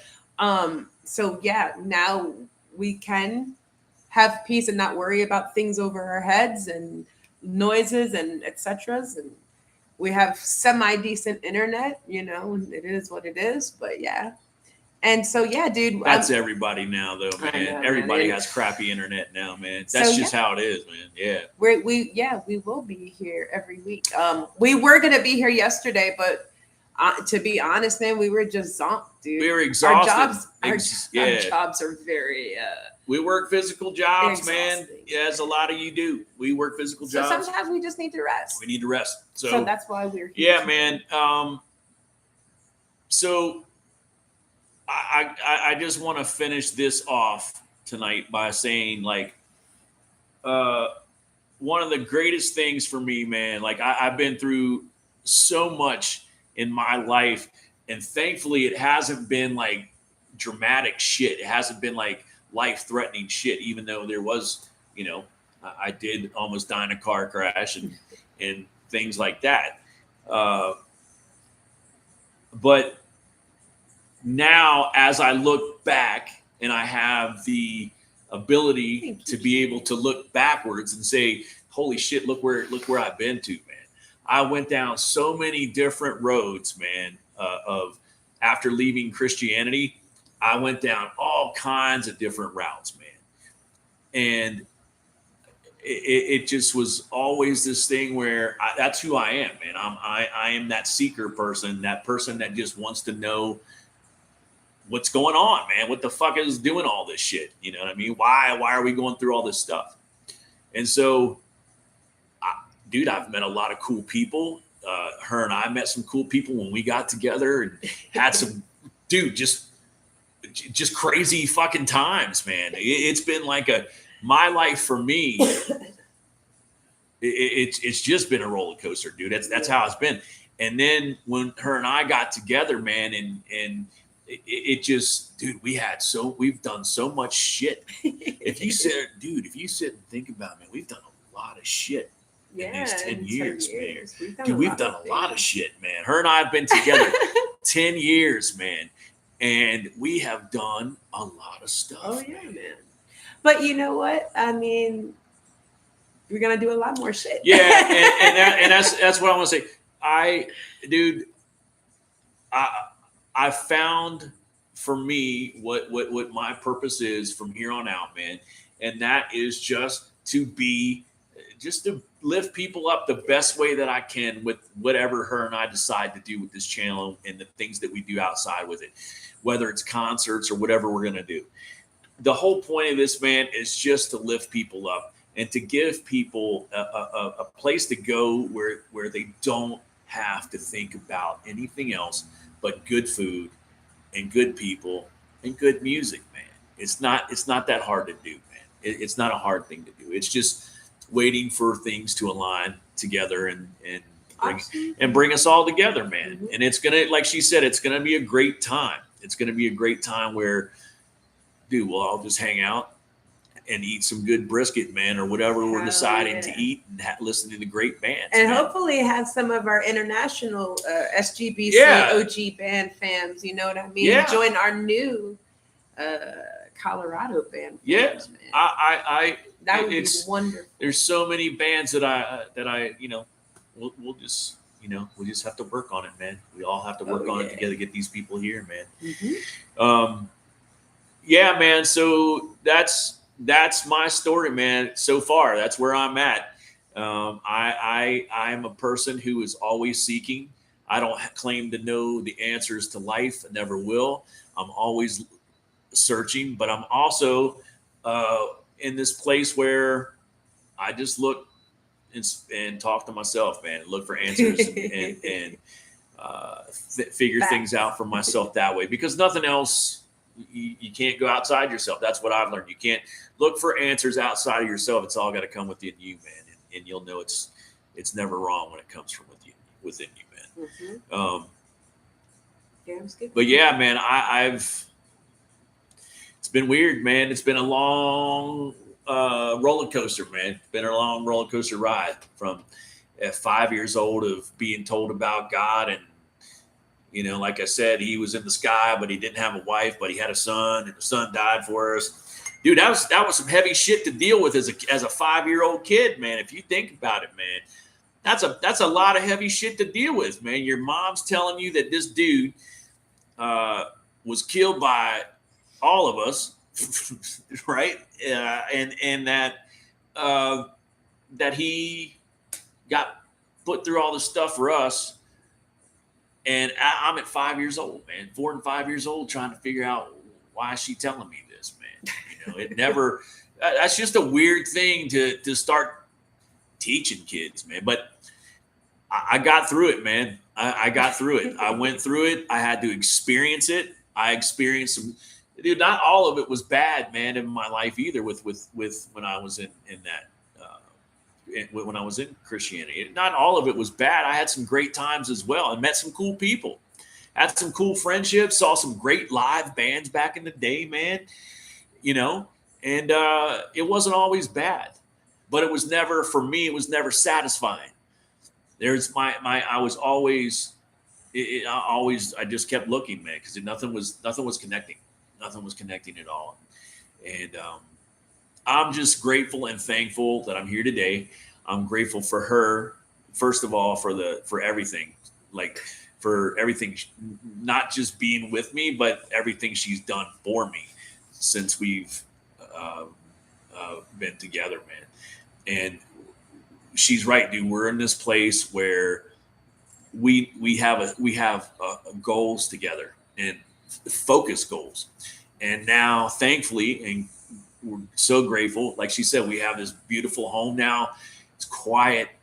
We can create in it. We now have a big basement downstairs, man, that we can do stuff with. And yeah, man, we're just planning on creating and getting this barbecue festival. Hell yeah. To the become first of many. to become a reality, man. And what amazes me is that this was an idea. This was an idea from you guys. This was your idea from the live stream. And then we just took that, ran with it, talked about it over the years. And then we finally said, hey, man, let's do this. Yeah, you know, because why not? And that's been the whole thing the whole time is, hey, let's accomplish this, man. Let's get people to. The big thing, like she said, was hopefully we can get our family from around the world, man. That would just be wonderful. My goal, as you know, for me, among others, but the one that we would really like to see is Whiskey Dust here. Man. We really want to get them here to be able to play the festival when the time comes. They've been such a support. They have been ever since the beginning. Which you guys will find out about later on this year, but they've helped us so much over the years, man. And Watanabe-san has been our biggest supporter, dude, and he loves the SGBC, dude. Oh yeah, he is SGBC. He loves it, and now he's got the banner in the Thunder Snake, and of course, and Liv Sin, like I said, of many, but that's the thing, man. Is like. It's now time to bring it to fruition. Yeah. And so I want to get everybody here. The first step is just getting the location and getting that locked down.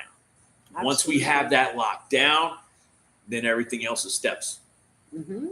Oh, it'll be here before we know it, like I said, and we'll be all just standing together looking at each other like, oh my God, this shit's really happening, bro. Yeah. Man. That's the moment I'm waiting for. It's like, when the dust settles, man, and we're like rocking out in front of the stage, like all standing next to each other, just fucking kicking it, high-fiving and shit and singing to our favorite bands and shit. Yeah, man. I want to eat a funnel cake and watch Liv Sin, man. Oh, hell yeah, dude. Dude, that would be so awesome. I mean, with as long as you've known Liv and, we've and she's been a part of the SGBC, man. I mean, it's almost been 5 years, so. Yeah, dude. It's exciting. All of this is so exciting. Hey, thank you for that, Mark. Thank you, brother. I appreciate that. Yes, dude, let me tell you something, man. Look, man, you guys, this is a channel that I came up with in 2015, dude. If I can remember correctly. Yeah. I came up with the idea for this channel in 2015, and it was for something that was totally different, dude, than what it was going to be, dude. And, when she did the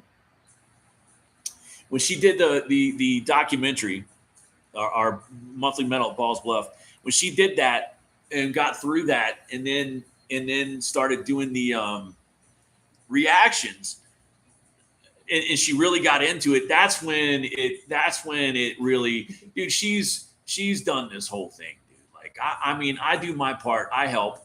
I do my part, but the heart of this is coming from her because, dude, it was a really big bummer a lot of times because a lot of people still don't get it, man. Like a lot of these videos that we wanted to do used to get blocked, man. Oh man, that shit. And it was so fucking frustrating, bro, because if you're like, you're getting into it, man, you're giving it, you're trying to, especially if it's a song that you really liked it, you're like getting into it, you're having such a good time, and then blocked.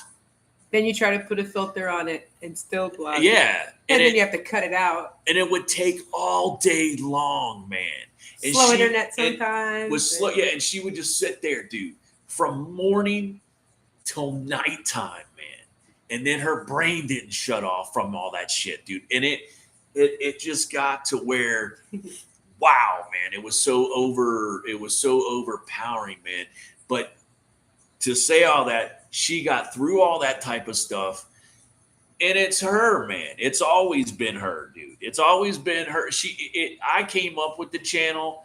I do my part, but she is the heart of this. She's the one that all of this stuff, she makes sure over 100 times before she puts it out, man. She wants everything to be right always, man. And that's why everything always turns out so great, is because of her editing skills and the time that she puts into it, man. And she never even thought she was going to do this, did you? Oh, I don't think there was ever a time in my life where I was thinking about editing anything. Dude, I told him back in 2016, I'm like, dude, I like being behind the camera. That's awesome. I've always liked to take pictures. I like filming, home video shit. I'm like, yeah, I'm more than happy to run the camera for you, set you up. I know a little bit about lighting. I'm like, I'm good to go with that.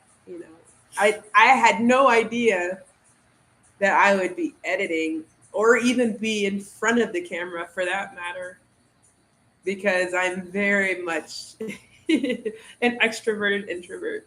So it's like, this 10 years ago would never have happened. I would have never been sitting here talking to you guys because I'm very shy. But he kind of pushed me. And then I started to enjoy it. And then when the Mac went down and we got this guy, the Alienware, and I started editing, I kind of found that I liked it. Just because it's fun to create, you know what I mean? What else is there in this life other than to create, right? And editing is just another form of it. I've always kind of been a little artsy fartsy, but it's fun. And I think the thing that inspires me most and always has been you guys. I want to do stuff that it's fun for everyone, just so everybody can have fun. So this has been very much an enjoyable journey. It's been a great journey, man. Dude, like the whole journey of getting here, like I said earlier, man. That's right, Carlos. And the things that we went through when we got here that no one knows about, and the stuff we've got, dude. That's why we're so grateful, man. Someone has always, there's always been a force helping us, because, man, we were in some strange times and some weird times, and through our family, number one, helping us out, and always, yeah. and other opportunities just opening up, Love you guys. opening for us. Yeah, dude, we because our boss had asked us in the beginning, hey man, are you guys going to be hanging around? I said, dude, we're not going anywhere, dude. If you're going to give us our jobs back, we're not going anywhere, because yeah, we got to get caught up on some things, man. So we're so grateful that with this job, man, we put on 2 concerts within 6 months of each other, guys. Yeah. We didn't even realize it until the second. Holy crap, man! This is the first one was just 6 months ago, and then we just did this one. Yeah. And yeah, because what happened was we had Quest 1 in November, then the holidays, and then right before New Year's we decided to move because we had to. Yeah, we for our sanity and health and everything. Yeah, we had to. Get so out. That was our holiday season, was packing and moving. Right. And then after we got settled, we started putting together Quest 2. So we didn't even really think about it, but we were like, oh shit, it hasn't even been 6 months. It won't be a whole 6 months by the time we have the second Quest. Yeah. Yeah, dude, it was awesome. The cool thing about these things too, man, from the people that were here, the people that went to the shows, and the people who worked there, was the compliments that we got on the show itself, and the bands. Yeah. Lineup. Both line. Thank you. Yeah, I was trying to think of both lineups. We got such compliments on, and it was just how we felt of when we got the bands, and then we put them in the order by listening to them and getting their vibe and stuff, and it was cool. And we've gotten so many compliments on, we can't wait to see what you guys are going to do after this, man, who you're going to do. And that's where we're going, man. From here on out, we'll do our lives on the weekend, and it will also be filming our brutality, building brutality. And that's how you'll see how the barbecue fest stuff is going. But that's the main thing, man. We've got we're giving ourselves till October, right? We just don't. It's going to be in October. That's what we're planning. But we just don't know when yet. Correct? Right. So we're giving ourselves that amount of time. Now, once we get the place secured, then it will be not easier, but it will be. But it will. We can go step by step of what we need to do after that, and then it comes the food, and then the bands. Yes. But I mean, as of right now, or actually the bands and the food, whatever. Pretty much everyone that we've had at Quest, they're going to be there, the bands that we had already started conversations with for what we had wanted to do as Quest 3. I mean, we're hoping that these guys, instead of doing Quest 3, will just do Barbecue Fest, Yeah. But those conversations will all come once we have the establishment, because you can't say, oh, well, we're having a festival. Oh, well, where is it at? So it's always the place that we're working on. So as soon as we get this set up, and hopefully, fingers crossed, in the very, very short coming few weeks, I would hope to have that locked in, and then we can go from there. Yeah. And we can just build this baby out. It'll give us over a year to build her out. So we'd be able to do it the right way and get the right people. And then see if our SGBC band fam that are international, who's going to be able to make it to first one. And if not, then we set up for second Barbecue Fest. So, yeah, stick with us, guys. I mean, I know it's not the whole reactions that we used to do and all like that, but stick with us, man, because we got a lot of cool shit coming your way. And that was just a time period for us, man. And it's time to do evolve, to do other things, man, and to actually be able to do things that you all can attend. Yeah, we're building this for you. Yeah, that you can come to and hang out. We can have fun together. And have a cool time. Hell man. Yeah, that's always the goal. Also, man, what do you guys think, man? I don't know how this shit escaped me, but we have a friend who's doing a festival here in Colorado, and he's getting big, dude. He's having grilled cheeses at his festival. Oh, I think that's brilliant. What the fuck, guys? That's I never brilliant. even thought about that, Dude, man. but that's brilliant. Grilled cheese sandwiches at the show, man, at the festival. What do you think about that, man? I'm thinking about that, man. Oh, dude, I'm thinking about having that at the barbecue fest, man. To get a grilled cheese with some barbecue, man. Put some barbecue on the grilled cheese. Gouda. Oh, come on, man. Something Come like on, that. dude. That's what I'm talking about. Dude. I mean, yo, I can't wait to go to this festival in the summer anyway, dude. It's gonna be exciting because we weren't able to go the first two, but we're definitely we're going to this one. Yep. Yeah, it's gonna be fun. Dude. Yeah, the Electric Creek. Mm-hmm. I think it's called. Shout out. I think that's what it's called. Yeah. But yeah, man, what do you guys think about having grilled cheeses at the barbecue fest, man? Let me hear your all's. Let me hear you guys' thoughts, man. You know, I think it's a great fucking idea, man. Little side cup of tomato soup you can dippy your. Yeah, dude, that's what I'm saying. Get you one of them solo cup, like the round one, the round ones, yeah. And then put tomato sauce in there so you can dip your dip your grilled cheese, man. What do y'all think, man?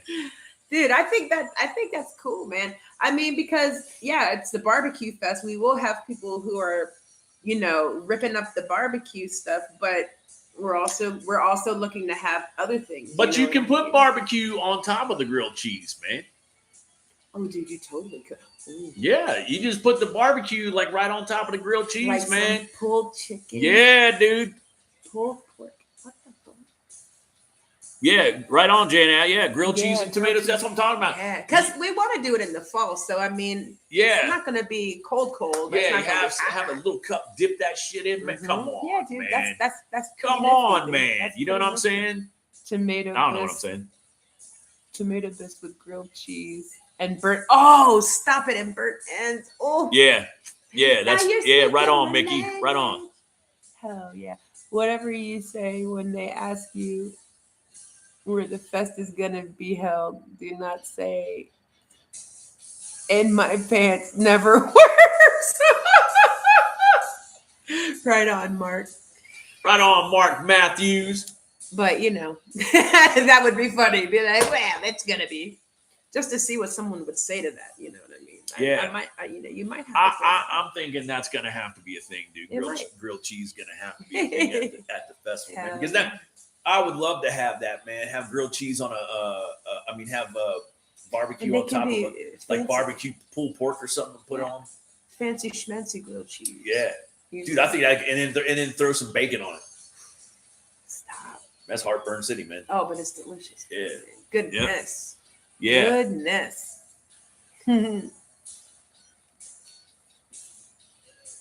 Now I'm hungry again. Yeah. I know, dude. I know, right, man? Speaking of, man. Yeah, guys. I think that is gonna do it, man.